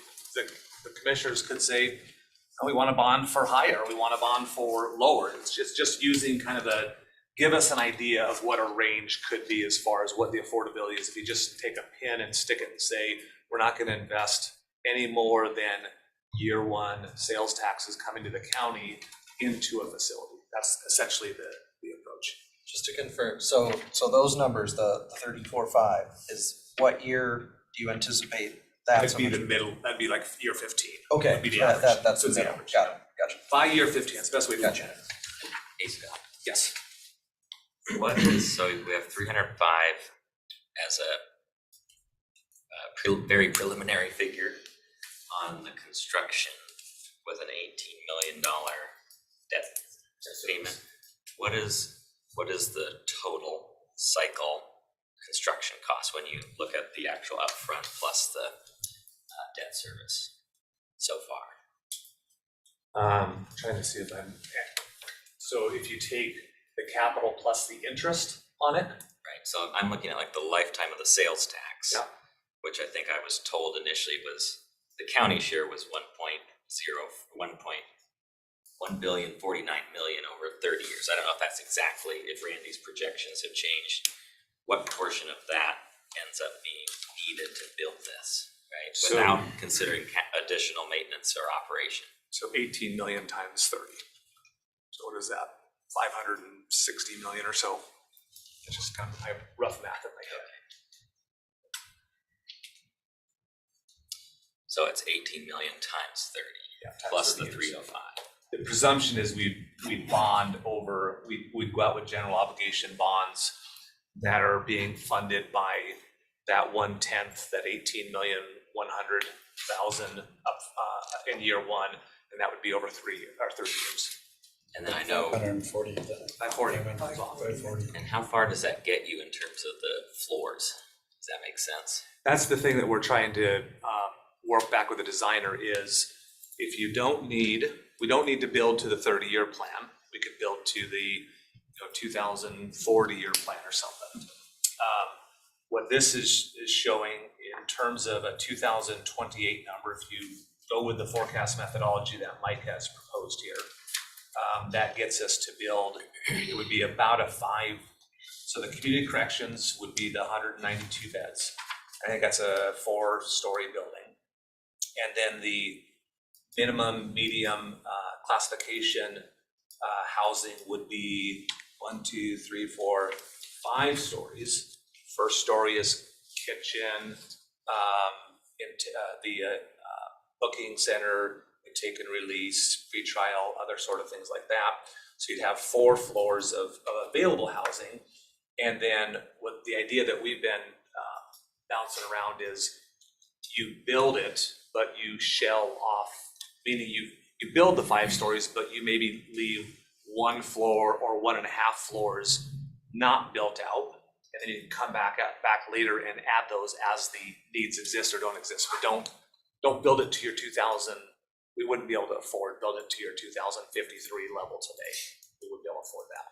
So we've got to make a decision on how much do we need to build out of that? So just a rough estimate is we're thinking probably 2.5 of the 4 floors would likely be the target to be able to meet the projection numbers. And that's the 560 roughly. That, well, with interest. So Yeah. we've been targeting 305 because that's what we know we've been working with as our target. The design right now is a 5% design, so it's very, the deviation plus or minus is very wide right now. And as you move closer to the 100% design, then you're more specific on what a number is. But that's some ways out in the future.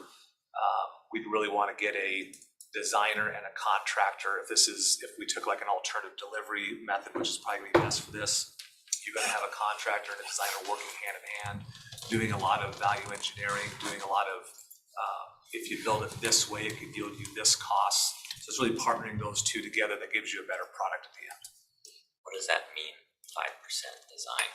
It means in work effort, it's only at about a 5% known number. So there's a high degree of contingency in there that hasn't been reduced down yet. And the farther out you get on the design scale, that contingency reduces, but then a lot of that contingency gets placed into known categories in your construction needs. And sometimes your 5% design, by the time you get to the 95, it'll go down. Not always, but sometimes it'll go down because you get more to those knowns. Can I follow up on something Chair CUNY just mentioned about, you have here 16,400,000 could go on average towards public safety, mental health purposes, but I think she was saying, what about the operations and maintenance of the facility? That would also have to come out of that 16.5. Yep. So that'll be what Mike's gonna be working on, is based on our size of our facility, it'll inform on what our O&M costs will be. We're gonna reduce the amount of dual kitchens, we'll reduce the amount of dual transport. We'll get a higher direct supervision model, which will inform on what our staffing is, should benefit on our staffing side. And then we'll have to figure out what are the programming costs to go into here as well. That will also be kind of in the O&M bucket, but also kind of specific towards the programming. So in year one, for example, I'm just looking at some rough numbers here. Year one, that delta would be $700,000. Year 15 is at 16.4 million, and then year 30 is nearly $39 million. So it allows us to kind of step into some of those needs as the facility grows. So Kyle had a comment. Oh, sorry, I just wanted to follow up on the alternative delivery process, and Scott made some comments. What does a 5% design represent? What does a 30% design represent? So 5% is considered a programming level design. You're assessing kind of raw square footages, space, materials, just looking at some of those real, it allows you to build the framework for what your project looks like. In an alternative delivery process, you probably approach it with what's called target value design. So we would, in essence, like Scott mentioned, you start with a large contingency and you design towards it, but you can say, we will not spend a penny over X dollars, and it will shape the scope into that dollar figure. It's kind of a backwards way of, instead of design and price, you're working with a team of contractor and architecture, and they'll tell you along the way in real time how that contingency is being allocated into scope, as you just basically try to maximize the scope you get for your dollar. So it's a way to basically maximize your value without having the uncertainty of just designing something that says X square feet, Y material, and C beds, and then coming back with now it's a $400 million project, or now it's a $200 million project. You actually utilize that contingency, and you can say, no, we want to pull that out if we can, or you can say we want to maximize the scope and make sure that those dollars go into the bill and to get the most value out of it. So you would typically enter into you actually don't want to go too far into the design process to have a true design build project, because you're taking away the ability of that team to really collaborate and use their creativity to maximize the value that the county receives. He said it Thanks, a lot Kyle. better than I did. Well, that's why he's here. So it's a very early number, right? So just so I'm understanding, the 18,100,000 estimated annual debt service, you times that by 30, you get 543 million. Is that our current best guess of the cost of building it? Or am I missing something? Well, there's interest expense into there because you're gonna have to geo bond this, and there'll be an interest over 30 years as well. So what Randy did is he said, if we stay with the $18 million debt service, and then if interest rates hold at 4.5%, we know we can afford about a $305 million facility. So it's a reverse engineering into the number. So if you then ran it the opposite way and you said, hey, I'm gonna build it for 305, and we know the interest rates are this, it's gonna say we need to have 18 million in debt service to be able to afford that. Our 60%, yeah. Yeah, what he said. So yeah, so the difference is your interest and cost to sell the bonds and all of that. 305 would be all your capital costs to build a facility, and then the additional 235 would be your interest cost on that to bond it out over 30 years. So that is our best, at this point in time, the best number for the total cost, Yeah, and there's, without maintenance and operation. yes, just the capital side. But that's just a number Just that a you're number. throwing out. Yep, It's not, set in stone. okay. The 18 million No, I wasn't set just- in stone, it was just Right. simply, we wanted to start somewhere to give an idea of what, we had to kind of know, what is the range that we can afford? What is it that the commissioners are willing to commit to the capital, and then save the delta for the other sort of M&O programs and other public safety initiatives that might come up. So you might come back and you might say 16 million, you might say 20 million. So not set in stone, it's just our working number that we've tried to get an idea of what we could afford from a capital cost standpoint. And you're still working with as an architect, you said, to kind of figure out really in terms of bed numbers, what that buys you. Yep. Specifically. Exactly. And likely we, as Kyle mentioned, we won't know that final number until we get a collective team on and say, all right, get together, contractor and designer, and here's your target value, so go forth and see what you can do with that number. And that's based on our 60%. You know, we're assuming this is gonna be a regional facility, at least that's what we're journeying on. So another So- question on the finances, sorry. And we're just looking at the county portion. Yep. Right, so are there any agreements or commitments in place with the other jurisdictions to potentially contribute to construction or to utilize their portion of the 40% in any particular way? Only conversations. We've chatted with the city of Spokane Valley. Again, just we've invited them to join the meeting today so they could hear on what the projection model's looking like, what we're trying to target for our construction costs. So no commitments by any of them. They know that there's an interest, a desire, because a lot of these are their population that are coming in for the felonies and the misdemeanors as well, not just, I guess 50% for city of Spokane, and can't remember the number for the valley, 17% or something. So we're hoping there's a recognition that there's a lot of folks coming from their jurisdictions that would compel them to be part of the financial equation here. What makes that difficult to have too much of an in-depth conversation there is, I think every council that has elections, 50% of them at least are up for, are on the ballot this year, of those seats are back up. So you don't even know what each of those cities' governance is gonna look like come January, so. But we know that they're gonna have inmates, they're gonna have to put them somewhere. Okay, well, I'm just, So today again was it was the beginning of the conversation with all of you, give you some awareness into the work that Mike's been doing. This will be an ongoing conversation as we start to formulate some other plans around the O&M, around the programs. We'll be back with more working sessions. We aren't looking for decisions for you today, just wanted to share where we're at and then get that good dialogue coming back. Ask some questions, where are some more fine tuning and adjustments that we would want to make with this.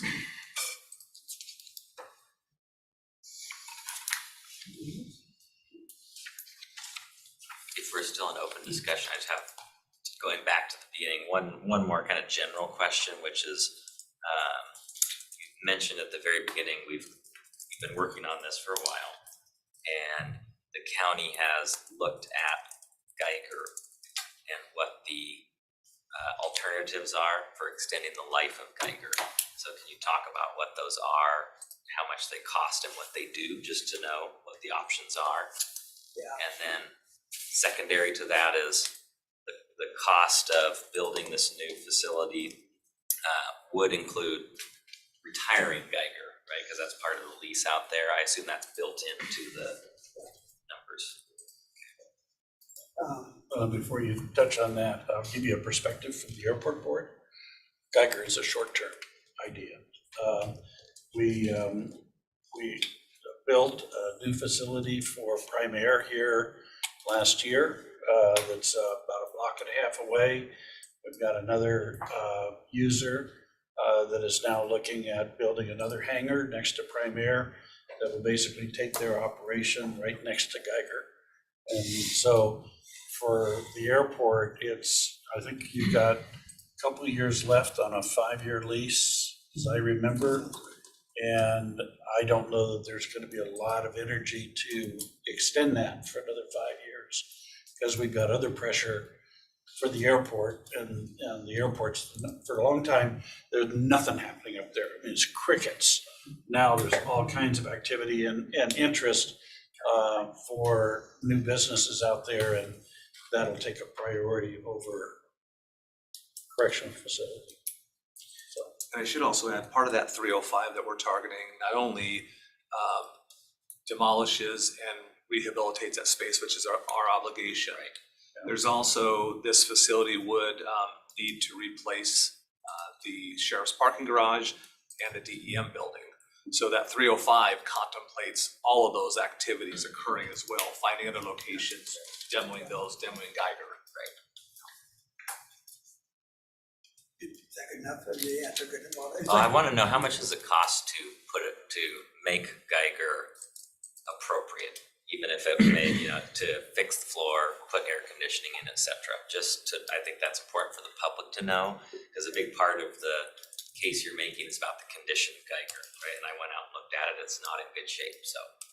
How much does it cost to fix Geiger? We had someone come in and evaluate it. It was $39 million to do, just to get it stable enough and to buy us how many years? About a 15-year. 15 years. 39 million. Just environmental systems. That includes the floor issue and the kitchen and the air conditioning, right? Yeah, and the boilers, right? Contemplating the boilers and some other fixes. I don't have the list with me, but that's what it's And you said based on classification levels, that's good for about 150 people at a time? on our demographics right now, it's only getting us about 150 beds that we can offset from the jail population. So on average, I mean, it fluctuates up and down, don't get me wrong, but it's nowhere near the 360 capacity of it, so. Geiger's a year younger than I am, and we all need a lot of maintenance and repair work, Fair enough. just saying. And can I ask about the community corrections facility, do you have like a definition of that and what, I know we're gonna talk about it in the next, one of the other meetings, but I think it's important, I had never heard that term, or if I heard it, I might just think it's another jail facility, which in essence, it does have detention, there are beds in there. Right.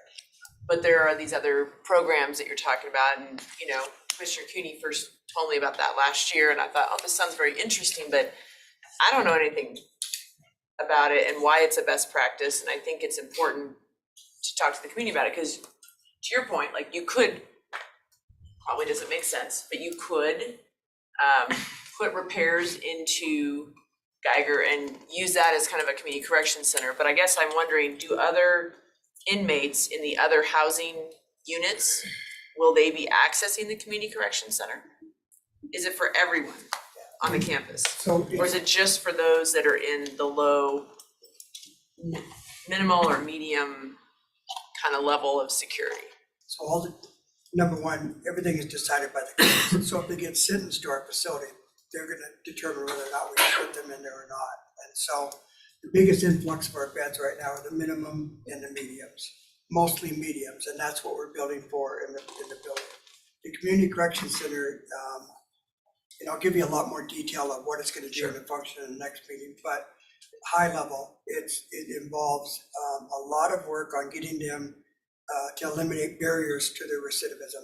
And that includes getting them a driver's license, that includes reuniting them, reuniting with their families, finding housing for them, all these type of things. GEDs. Yeah, and the difference is that right now we house you by your charge because we have to, because Geiger can only take a niche population, we put you in these populations.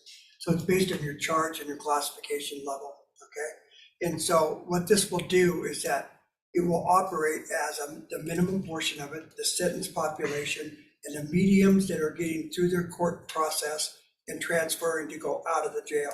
Our goal would be is that everybody that comes out through case process or case management would have all of their things addressed by the time that they walk out the door. That's our goal. We know it's not gonna happen because even with programming, your programming, it depends on how long you're in jail. If you're there for 2 weeks, it's hard for us to start anything with you and get the program part of it. So that's the long portion of it, right? And then also is that once you've been reunited with the community, with whatever conditions the court has placed on you, it's a step back. So instead of whatever violation, and again, this is the cooperation from the courts, the probation department, and all of us together. The idea would be is that rather than turning them right back to the jail and going through the booking area, going through all that process again, is that we could create a model that would step up and step down. If they violate, maybe it's putting them on day reporting for a little while to get their attention with the cooperation from the court. Maybe it's an EHF. Maybe it's, no, this is a new charge, you're going back out the other way. So it's supposed to be this interface in between the community and the jail facility. Along with that, our facilities right now are not conducive to having the public come into our facility. Our first floor is going to be designed to allow the public to come in, including families, to have some area where they could do some of these work.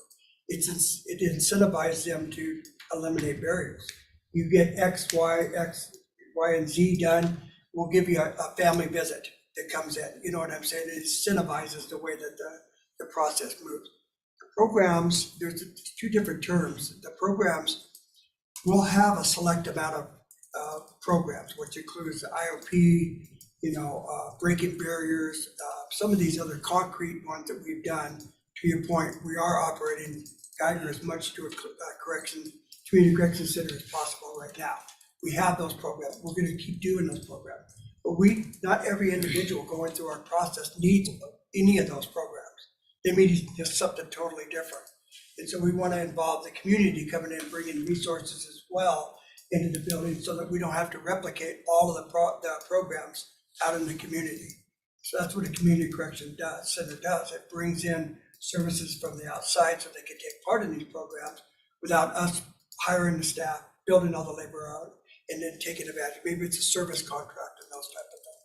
So it's outward facing and inward facing as well. So we'll get into exactly what those models look like at the next meeting. It's pretty complex, really, but I'll give you a detailed outline of what those look like and how a person makes it through our system, which I think everyone is interested in seeing, how they get from point A to point B and what stops of intervention we have along the way. And that's what I think we're going to be, I know that's what we're going to be presenting next presentation. And the 3 of us had actually, when we were back at Montgomery County, Maryland, they had a community corrections. I mean, it was pretty interesting how it was not all in the same location, but they had these different, areas. So we saw the more maximum security facility versus their book and release, their booking center versus then their community corrections center, where it seemed more like I would say kind of like a dorm style where they've got a big, sitting room with the TVs and that kind of stuff. So again, kind of integrating people back into the system before they're released out. To get them just, I guess, familiar with being around other people and sharing and all those kinds of things as before then they're released, and then they've got conference room space, which end up being classrooms for them. So that's what we saw when we were back at Montgomery County. We also want to keep the door open for people that are not done with the program. They've got to follow up. We don't want them to break that continuity. We want them to come back into it. And we're going to add programming too as well to the minimum and median population that we have right now that we don't have right now. We want to have that opportunity in those pods for them to have programming. The space will be designed to have a programming area for them so that we can also bring services and programs to them as well.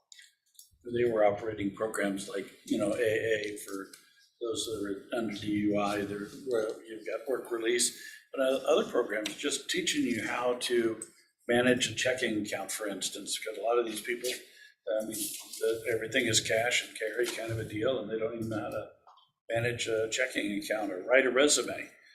We attended one class that were just teaching them how to do a resume so they can get a job. So it's those kind of, incremental programs that helps them get back into the community.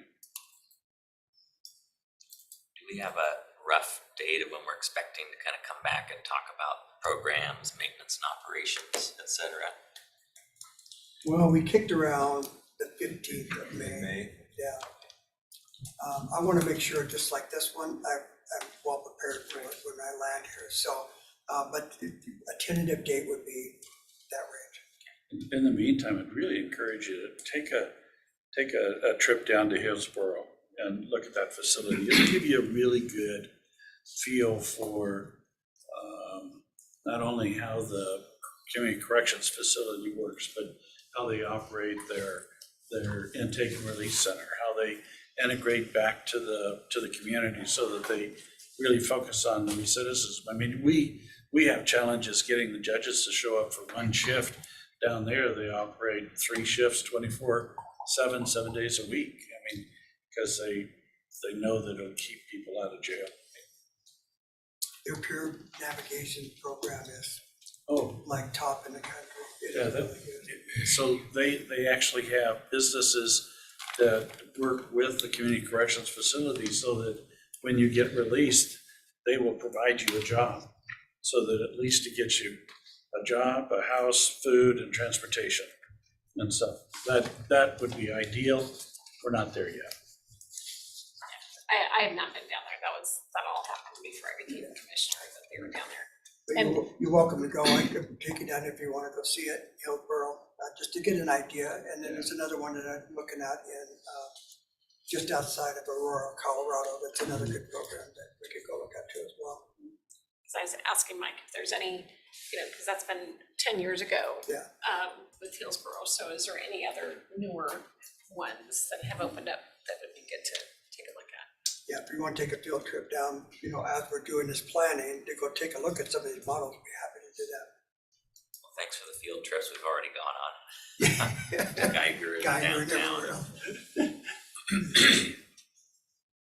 Well, that's all I have, unless we have any other questions.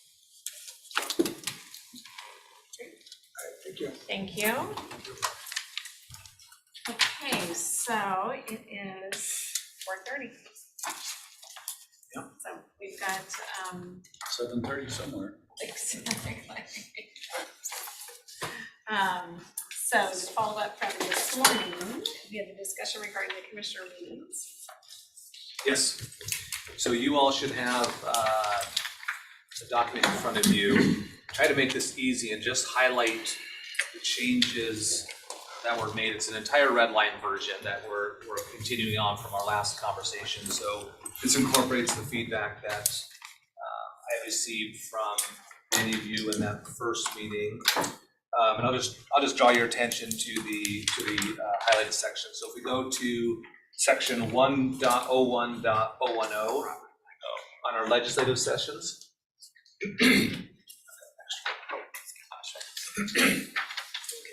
There was some question around how are we addressing our hybrid models in person versus the fact that anyone, and even the commissioners themselves may join on Zoom or whatever tool that we use in the future. So we've just changed it up a little bit to reflect the hybrid manner. Sometimes it'll be in person, sometimes people will be remote. And if those are going to be in person, then they would join, in the hearing room for the legislative session. For those joining remotely, they would be able to join via the virtual link that we have in the posted meetings. And that language is replicated in other 3 sections as well, so I won't necessarily go through that again. On the 3rd page, the bottom, this was just removing the next business day, so it reflected the feedback. If a meeting occurs on the holiday, then the legislative session in this case will be held the following Tuesday at 2 p.m. So struck that next business day. That was the only change on that one. And the BOCC briefings. It also includes a virtual option in there. There was some wording in there before around a final action is where the board will take a positive or negative vote. It just will take a vote. So it just shortened that up a little bit. Say final action is where the board will take a vote. Again, making the, if a meeting occurs on a holiday, such meeting will be held on the next consecutive Tuesday at 9 a.m. The strategic planning session, I can't remember if I took liberties on this or not. There was some discussion having this bi-weekly. So either the 1st and 3rd Monday or the 2nd and 4th Monday. Right now, we've just put it at the 1st and 3rd, but it can easily change. And then there was an option, do we want to have it at a 9 a.m. or a 2 p.m. And we just put it at a 9 a.m. for the present time. Again, that can flip if the commissioners want to do a different 2nd and 3rd, or 2nd and 4th versus the 1st and 3rd. We thought 1st and 3rd made sense because then it didn't conflict with Valley Chamber or GSI. Because they're 2nd, 4th. I think you said GSI was 4th and Valley Chamber is 2nd. But so it would In the morning. No. at noon. I know. So if we did 1st and 3rd, we'd actually be able to make it to some of the government affairs stuff and the GSI. Yeah, they're changing up the GSI meetings, Oh. so it's like, I don't know, like, come July, but I think if we're 1st and 3rd, then usually a lot of the holidays are that 3rd Monday. You got Martin Luther King and President's Day, that tend to fall, I think, on that. So the 3rd. And in that case, your language in here is that it would flip to the following Monday at the next scheduled Monday at 9 a.m. Is that what it says? The next. Yes, if you look down at the very bottom, if a meeting occurs on a holiday, I think it's on the top of page 5. Such a meeting will be held on the next scheduled Monday at 9 a.m. It was loose so that you could make it scheduled the next Monday, or you could say, well, we didn't make the 3rd, so now we're gonna do the 1st. So, and that could also be driven by content that you have in the strategic planning topics.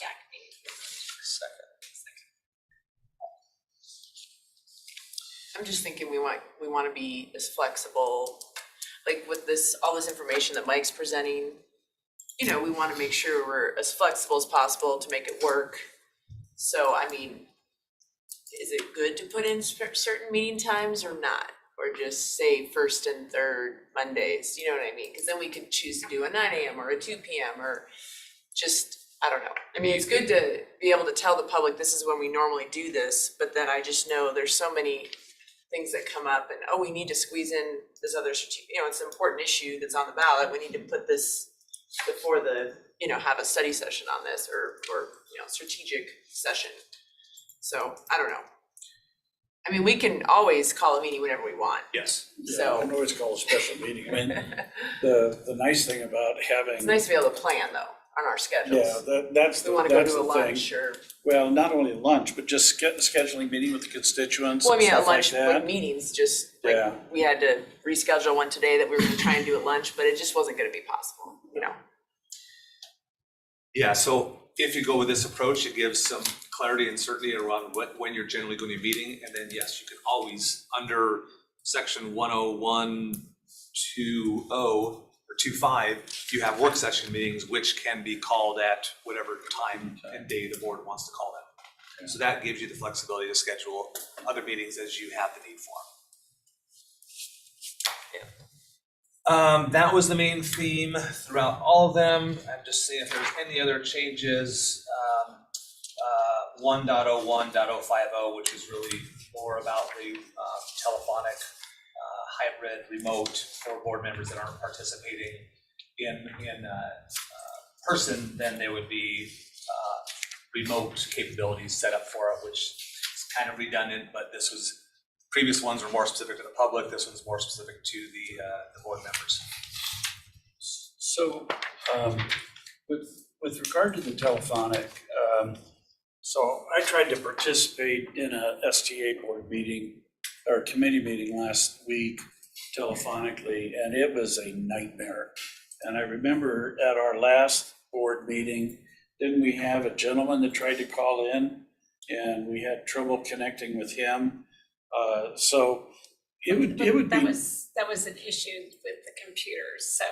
Yeah, so I guess that's what I'm trying to lead to is whatever we need to do to be able to get that to work. I mean, it's really, really frustrating when it doesn't, and that's nobody's fault, but I'm just trying to encourage us to try and make it work so that we don't, what I'm worried about is somebody calls in and we can't hear them, then we've got to reschedule the meeting and just. Yeah, so on Tuesday, because I Yeah. zoomed in, everything was set up, I guess, right, and then someone restarted the computer and that caused everything. Rebecca had a new computer that didn't have all the Zoom settings. Ron's been cross-training a bunch of the other staff, and so they were using their laptop, not his And we laptop, didn't so in think case about he's having- not here, Yeah. that's, Yeah, so that's why So there was only the audio from her computer that we could hear, Right. which was why. we Well, that's why couldn't you hear. had trouble. Yeah, that's why we couldn't, anyone on Zoom could not hear. And then when I logged, I'm not here. when you guys went to executive session, I used my computer and it was fine, right? I Yes. had all, yeah, because my settings are all set on my laptop. Rebecca's new computer wasn't set up for Zoom, for the hearing room Zoom settings. Yeah, but we so. know now, Right. if we're not using Ron's laptop, You you have to get your settings right if you're gonna use yours, so. Well, but I mean, you know, Right. what happens if Ron gets sick and he's not here? I mean, But that's why he's Should- trying to cross-train everybody right now. do you think? That's why Okay. he was Okay. That's teaching. what we're Okay. doing, so we have multiple backups and All right. and everyone's computer is set up appropriately, so we're Yes. working a few of those bugs out, but I think we've gotten them. Okay, I'll never say I rest my always. Yeah, and then there's the time where you just have to call him on your phone. well, that's what I did last week, and they couldn't even connect me on the phone and stuff, I'm just going. Who uses the phone Just for shoot me. conferences anymore? What's That's that? STA. I said, who uses the There's no phone for spoken conferences anymore? I know, but I was driving and They use Zoom. doing a meeting at the same time. Because sometimes like Oh, with one time. Teams, I Remember that can't when we do tried to it, so Zoom I it? just call in. I'm not a fan. Except I'm through not the a phone. fan. Wasn't that Health STA? District loves to. It was. That was that weird STA. Yes, remember that weird STA one? We kept trying to get in. Yeah, that And the was- only way you could get in was rough. calling through the, Yeah, I don't know what was going on with that no, one. I've expressed a great deal of frustration. They use WebEx at Right. STA. Yeah. Oh. And why, I don't know. Everything we use is Zoom integrated, everything, we have Yeah. Zoom telephone, Zoom conferencing. Anyway, Download I'm WebEx. sorry to digress. Yeah, Just- no, Well, I I wanted to hear from you and I couldn't. couldn't hear you guys. No, we could hear her, because the crazy, because I kept saying, can you hear us? And you kept going, no. Oh. So you were reading Oh, lips you're really like- well. What the hell Can you was hear that us about? now? We're all And you're like, joking that no, I Mike can't knows hear how to read you. lips really And we're well. like, she's answering like she's hearing us. Like, I think she's punking us here. She's playing her prank. Selective hearing. Okay, so in summary, if these are the changes you want to adopt, then on Mondays, the first and third Mondays at 9 AM would be the strategic planning session. Every Tuesday at 9 AM would be your board briefings, we call it the BOCC briefings. That would be for things on a future consent. Strategic items would be things that are Longer like this, law and justice, space Or- planning, all kinds of other, other things that. budgeting. Yeah, budgeting stuff would be in there. So, so what I had anticipated, so I'll come back to that one. So Tuesday mornings, every Tuesday, 9 AM would be briefings by staff for your future consent or public hearing items. And then every Tuesday at 2 would be your legislative session, renamed, which would be all of your consent items and your public hearing items, with an option, if the board chooses, to move a meeting to, I think I have it in there at 5:30 right now. 5:30. Yep. At your choice. We took out the items of so that is the sequencing of your, and then you have an option if you have another need during the week for a special meeting, we call At a a work working session. session. At You any can time. also set that, notice that, and everything. So on the strategic planning session, if you were wanting to do that, my thoughts were we would use our first one when we step into this to, let's create our agenda list. What items do you want to talk about? We'll have a couple, our team will highlight a few things that we think would be worthy of having on it, but it'd be dedicated only to strategic planning. We wouldn't let the teams creep their briefing items. Oh, hey, we know there's this. No. This is dedicated towards strategic planning session. We dedicate the Tuesday mornings to your BOCC briefings. But I can see Regular where, ones. but as we get to budget season, that would be strategic. I agree. Yep, 'cause that's Okay. working session stuff. Yes. That is, it's not making decisions necessarily out of it. It's planning and reviewing and coming back and doing adjusting and fine tuning to it. So, thoughts? Meet the spirit of what you were looking for? I like it because I think it's easy to just, when someone is like, tell us what your schedule's, or I want to see when are you talking, it's like, okay, is it gonna be Monday morning or is it gonna be Tuesday? It's just legislative is Tuesdays, long-term initiatives, planning are Mondays. I think it just Or even keeps it shorter, there. like a 6-month timeframe where you're looking out, but it's not something that you're making a decision on next year. I think that's a good way to think about it. Tuesdays are, 6 months is still pretty long range, I think. but Tuesdays are action, could be taken within the next month, right, on an issue, so it's like timely. And then Mondays are more about longer term planning, working on a new budget item that reviewing the budget projections over several months. Yep. So I'll ask, so something like today with STA, would that be something that, because we're not doing any action on it, would that be something that could be on a Monday versus the Tuesday? Certainly could. You're not necessarily taking action on it. If that's something we could always look at the agenda on Tuesday, say, oh, it's getting kind of full. That one's just a briefing, STA briefing. We've got some room on the strategic planning. We could move it on to that That's a good one. point. Yeah, But even it's when- not, it's nothing legislatively we're acting on. But they wanna so. know, hey, this is going on over the next year and a half, how do you wanna be involved? And then how, what's the cadence of coming back with updates and engagement? Yeah. I would think like if Rick or Gavin or Teresa were Yeah. coming, that would be a Monday thing. Because it's not something we will be acting on, taking a vote in the short term. Maybe as we get to the end of those 90 days, it's like, now you're coming on Tuesday. Now you've graduated to a Tuesday morning. And I mean, I'm, assuming that it says Monday at 9, but that can extend to the afternoon. Well, yeah, absolutely. So, Yeah, you can always continue it. so I think it's still kind of planned that the first and third Mondays are full days until we cancel. And I think coming up with having us in the next couple meetings, brainstorm, what are those, what, is it GMA? Is it budget? What are those things? So then we're almost like putting on the agenda. We know, it's about time for an update on that topic because it's been a month and we need an update. Yep. It'll be easier for me, I think, to think about, well, these were the 5-6 things we identified. And then it'll be easier for you and your staff to know, okay, yeah, it's time for an update on that issue, or Randy's coming back for, maybe we're gonna have him run some numbers on a particular budget item, and then he's gonna come back several times, right? Cause there'll be questions, but it's nothing that we're deciding on right then. Yep, I think that could work well. And then the, Staff can get used to that, yeah. yeah, they'll get used to it. They'll adopt. Cause you said, Commissioner, that you said that previously that's what the strategic meetings were for. Yeah. It's just been a Yeah. while. We Yeah. kinda, during COVID, got off the, Got off the rails. It was pre-COVID. oh, It pre-COVID. was pre-COVID, but, you know, the other, We Pre. Free meat. we're gonna have to hold Scott to that. so, We always get off track, so. but I mean, you know, one of those things that maybe in that strategic Monday meeting that be soon would be kind of a debrief on what the legislature has done to us and what are the things that we need to change to comply with the new laws from the legislature. I mean, whether it's, you know, housing initiatives, or, you know, public safety initiatives, or, you know, GMA initiatives, or whatever. I mean, there's a whole pot full of stuff that they've done. So how do we start getting ahead of that?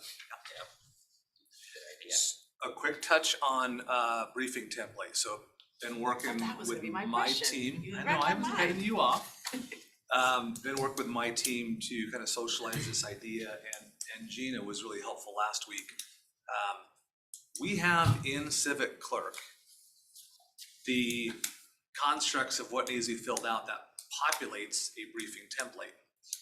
And so right now, people are supposed to be loading all that information into Civic Clerk, and then it creates a briefing template that gets attached to your agenda. It's not being done across the board and everything, but that, if it's being followed, you'll have a briefing agenda for your Tuesday mornings. Your Tuesday afternoons. Now, fast forward, how do we get those things also to be put in the system for your Tuesday morning briefings, even though you're not taking action on it, an executive summary types of stuff, background overview, financial implications, recommendations, these. Gina had a really good idea where we could force that to happen in the BOCC briefings. Fill out this template. It gives the commissioners a quick little one-page overview of what this item is, and then you may come in with more PowerPoints and more presentations. I was trying to figure out how do we not create duplicate work. Gina indicated that our system could allow you to copy that agenda item. It still keeps it in the briefing agenda for record purposes, but they can copy it when it's ready to move forward to the consent agenda and everything just comes over. So I don't think it's gonna be duplicate work for us. I think it'll meet both of the needs of having. So I'll share with you a couple of what I think are pretty good briefing templates. And if you like that sort of content in there, I think it'll meet what a couple of you are asking for, doesn't put double work on the team, and it's work that they're already gonna do anyhow, so it's moving it up slightly in the order, but it's there, it's available in the system today. It's not a separate file, which I was under the impression was a separate template that lived outside of Civic Clerk. It doesn't, it's actually in Civic Clerk today. So. And then we can meet. I think we can meet both needs of having it in both places. okay, and then we can do executive sessions at any of the meetings. We'll continue to notice those in all of them. Cause I can see where some are better, could be better on a Monday versus a Yep. Tuesday, Yeah. kind of thing. So leave that option open. Yeah, so like right now, this morning, we had an exec session clause in there, if you will. This afternoon, we had an exec session clause in there. And I think we do in our ledge. Yep. So all of those would contain that flexibility in there. Just never know when someone's gonna sue us. Or just Unfortunately. issues that Chris needs to bring forward to us. Yeah. So, yeah, okay. Could I just do one quick miscellaneous matter? Josh, Commissioner Kearns, I wasn't able to attend the elected leaders homeless conversation Thursday. Was there anything new or anything to report out? They, so they really are gonna start the push well, I guess they kind of started, but they're really gonna ramp it up. They really want people to go to SpokaneUnite.org. There is really, it's an open-end survey. It's just. Oh, right, the you put- survey they're Yeah, working on, okay. name, email address, phone number, those 3 fields are optional. If you don't feel comfortable, you don't have to, but then it's just a text box. Share your thoughts and perspective on this regional effort, on homelessness in general, whatever you think this effort needs to hear. So that they're really gonna be ramping that up. The consultant from Houston, I'm blanking on her name. I know. I apologize, but Yeah. she is coming up. I think it's with an M. Mrs. M is coming up on, well, she's coming up on Monday when we're flying out to DC. But And Jared those called of me you out. who are here, I encourage you to go. You can go. I believe it is going to be open to the whole community. It's not just for the electeds or just even the people that are on the work group. I believe it is open to everybody. So she's gonna give a presentation and she- share some insights from Houston. That's my understanding. I don't know exactly how they're gonna Thought it was coordinate more the of a meeting, meeting. but Success well, I by think towards the there electeds. is going to be the large community group, but she's here for several days. And I think over that period, she will be meeting individually with smaller groups. But I believe Monday, the plan is to have a large gathering where the public can come and sort of hear her stories and her thoughts.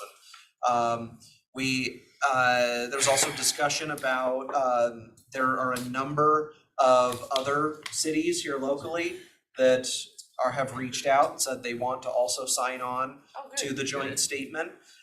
So right now we're at 4. There's unincorporated, so county, valley, and city of Spokane and Airway Heights. So those 4 entities have all signed on. But yeah, apparently a number of the other cities have said we want to sign on too, or at least have expressed interest of, can somebody come brief our council? We're interested in hearing it and then making a decision if we want to join.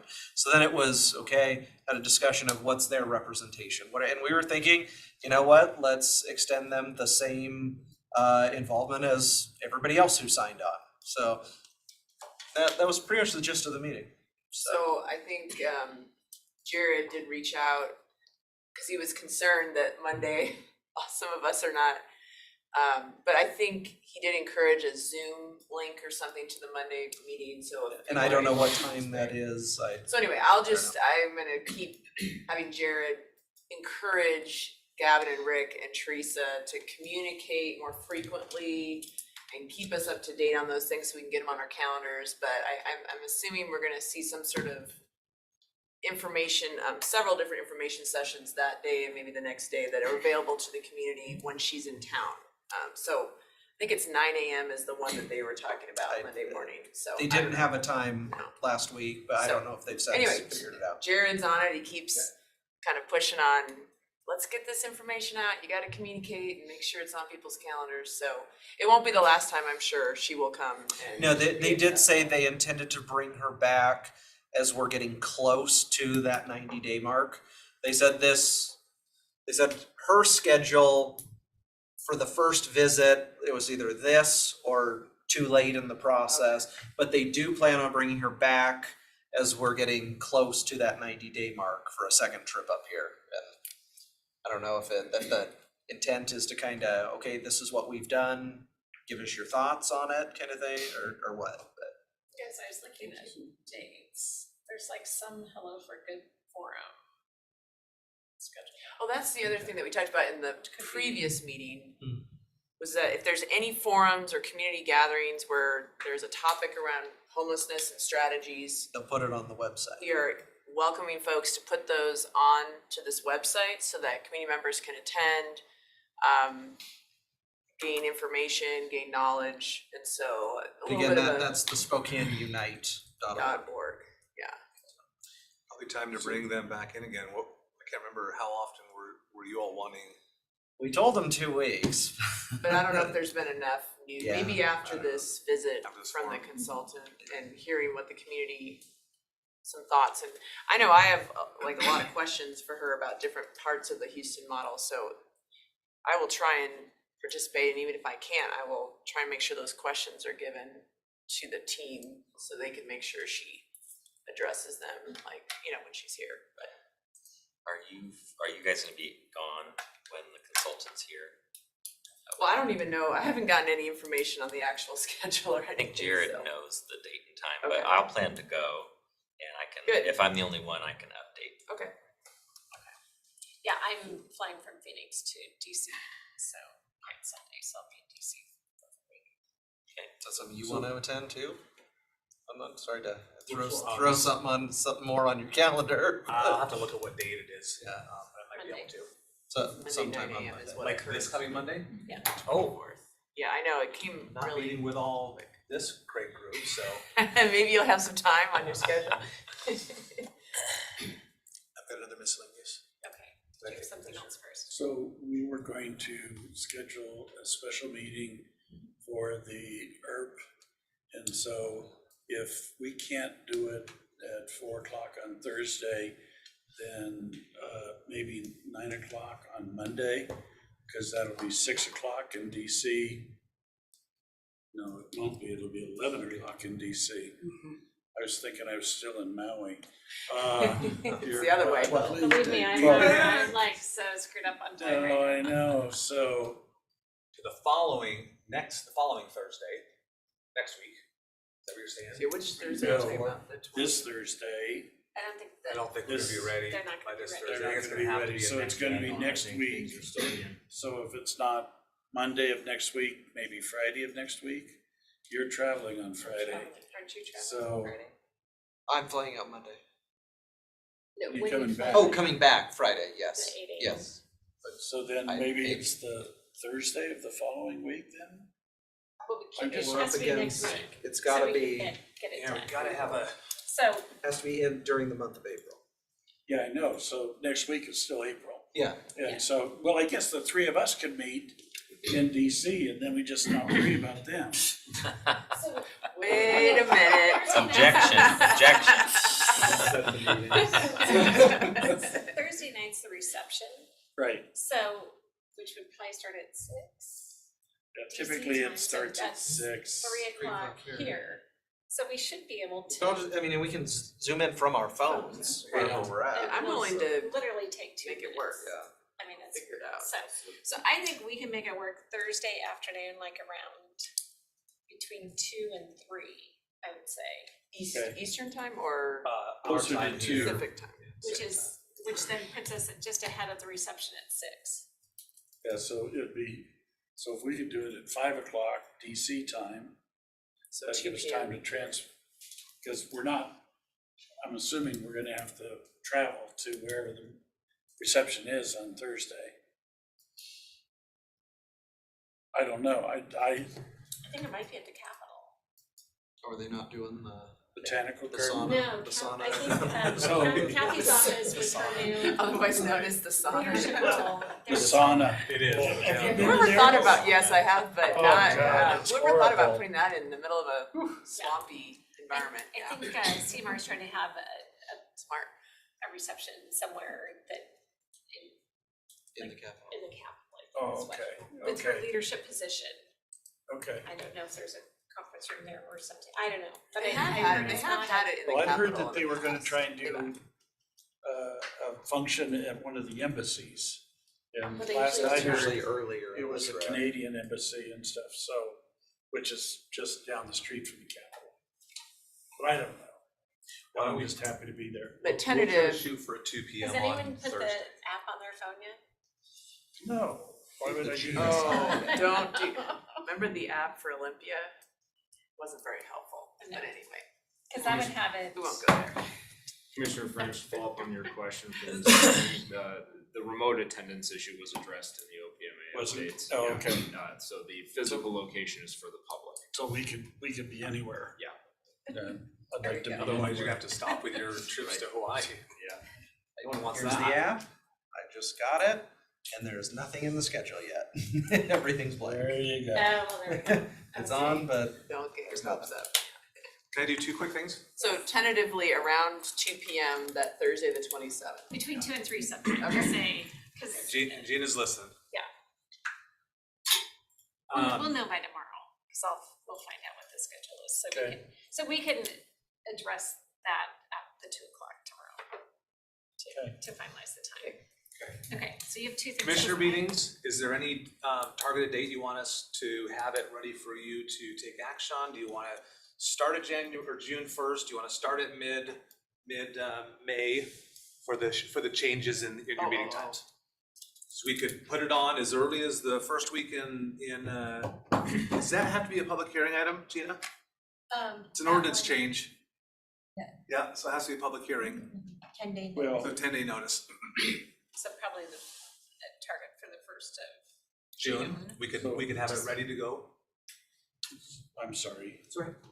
Are you talking about when we have our first meeting with this new schedule? Yes. Okay, before we do that, we have to take a vote to change our annual schedule. Because we published our annual meeting schedule back in January, we've got to take an action to change that. Do we do that before or after gotta do you it before. adopt? You gotta do it before. Do it before, and then it'll trigger the public hearing on the changes to your schedules. You have to have a public hearing This is a for code it's a code thing. change, So, Right. so at the beginning of the year, we adopted our annual schedule that publishes our meetings. And so that has to be changed, and it's a legislative act to change that. just before June 1st. If we start the rest of it June 1st, we just have to change that schedule Yes, by June 1st. by June 1st. Those could we be done have- simultaneously. Because we have The to do. vote to, you do the 10-day notice, amend the ordinance that sets the schedule that Scott's been working on, and you could also have a resolution on that same agenda that would address the yearly Okay, if you think we can do it all at the same time, great, terrific. Okay, Okay, so then we'll work into having it ready so that it can be effective the first week in June. Do we think we'll have briefing template options by then? Yes. Most of that is just utilizing the system for its purpose. I think Gina will be able to help us understand whether we can, I think it's just creating those, forcing those to actually have to be populated in your BOCC briefings sessions as well. So I believe we will. would you mind confirming that you can take those actions simultaneously? Because I'm not sure that the law allows us to do that simultaneously. Because you've got to give notice to the public as to the changes in your meeting schedule, and you can't do that at the same time you're changing your meeting schedule. Because otherwise, it would be a special meeting. The To meeting do- schedule isn't changing until the 1st of June, and we would be starting this process, the 1st of May. The You're thinking- resolutions couldn't happen on the 1st of June, they would have to happen before that. That's what I was getting But at. I'm just saying, I thought I they can heard you both say you could do occur. it all on Oh, no, June yeah, 1. no, absolutely No, not. no, no. Yeah, So no, we'll- no, you're so yeah, through the that's month of absolutely May, correct. Somewhere down We there. will I'm just saying do sometime all in May, those we could do things. both of those resolutions on the same. We're good. So I'm gonna use an example. Yeah. We'll publish the public hearing on the 16th of May, that's the Tuesday. It'll be a 10-day notice, so you'll be able to take action on the 30th to make the changes, to have the public hearing, make the changes to your meeting schedules, and then adopt the resolution for the actual changes themselves, which then wouldn't go into effect until the first week in June, which is the 5th of June. So we would start those the first week of May. No, I think you've got to adopt Because the you- resolution before you have the meeting, that's what I'm getting at. So if you're gonna change, if your schedule starts on June 1 with the new meeting structure, I think you've got to adopt the resolution like 2 weeks ahead of that to be able to notify the public that you've changed your schedule. Okay, we'll work on the Yeah. dates. Yeah, we'll check all the time. You know what I'm saying? Yep. So Yeah, just yeah. figure it out. We'll make Yeah, sure I would we say have I'd the- rather do it sooner than the later, notice for the provisions. public to be aware. Yeah. Okay. Yeah. that Yeah. that's, especially since it requires a public hearing, they're gonna be potentially aware. Yep. So, and then Yeah. they know it takes effect the 1st of June, since we've got a holiday on a Monday in May. But it's the it's the 5th Last Monday. week in Yeah. May. A quick update, the sheriff's department had called some attention to the behavioral health units, the co-deploy teams, were woefully understaffed by the Frontier who was supporting this. Last I heard, I think Mary had, Commissioner CUNY had raised this too, they were down to one person for their co-deploy team. So requested by the Sheriff's Department to bring alongside our community services, so Kat and Justin have been meeting with the Sheriff's Department, and Justin, I think, has got some really good ideas for them. I won't do it justice, but essentially the contract has been requiring a master clinician. And Justin worked with the Sheriff's Department to say, we think you could actually do this with this level of certification, which would open up a lot more options for bringing people on, and then provide some training and provide some increased wages for them that can be adopted inside of the True Blood grant that we use. So I think they're working a really good path to be able to pivot a little bit and increase the number of eligible people who Frontier could be hiring for this. And then we would be making some modifications back with the WASPIC contract, because that's who we're getting True Blood through. So I think we've got some good solutions for the Sheriff's Department. The city may have a little more stringent requirements, and Justin's not quite sure if they're going to flex on that, but at least he thinks he has a good path forward on the Sheriff's Department. So it was a really important thing, because our BHU units were not being able to be utilized to the greatest extent they could be because of a really difficult pipeline getting people in on a very high bar being set by the certifications in there. So just a quick update. It's got some progress. Okay, if there's anything else, I've got it at 5:30, I'm supposed to be at University High School. I'm done. Very good. Okay, then I'll end the meeting, and thank you, we've accomplished everything for today, and we'll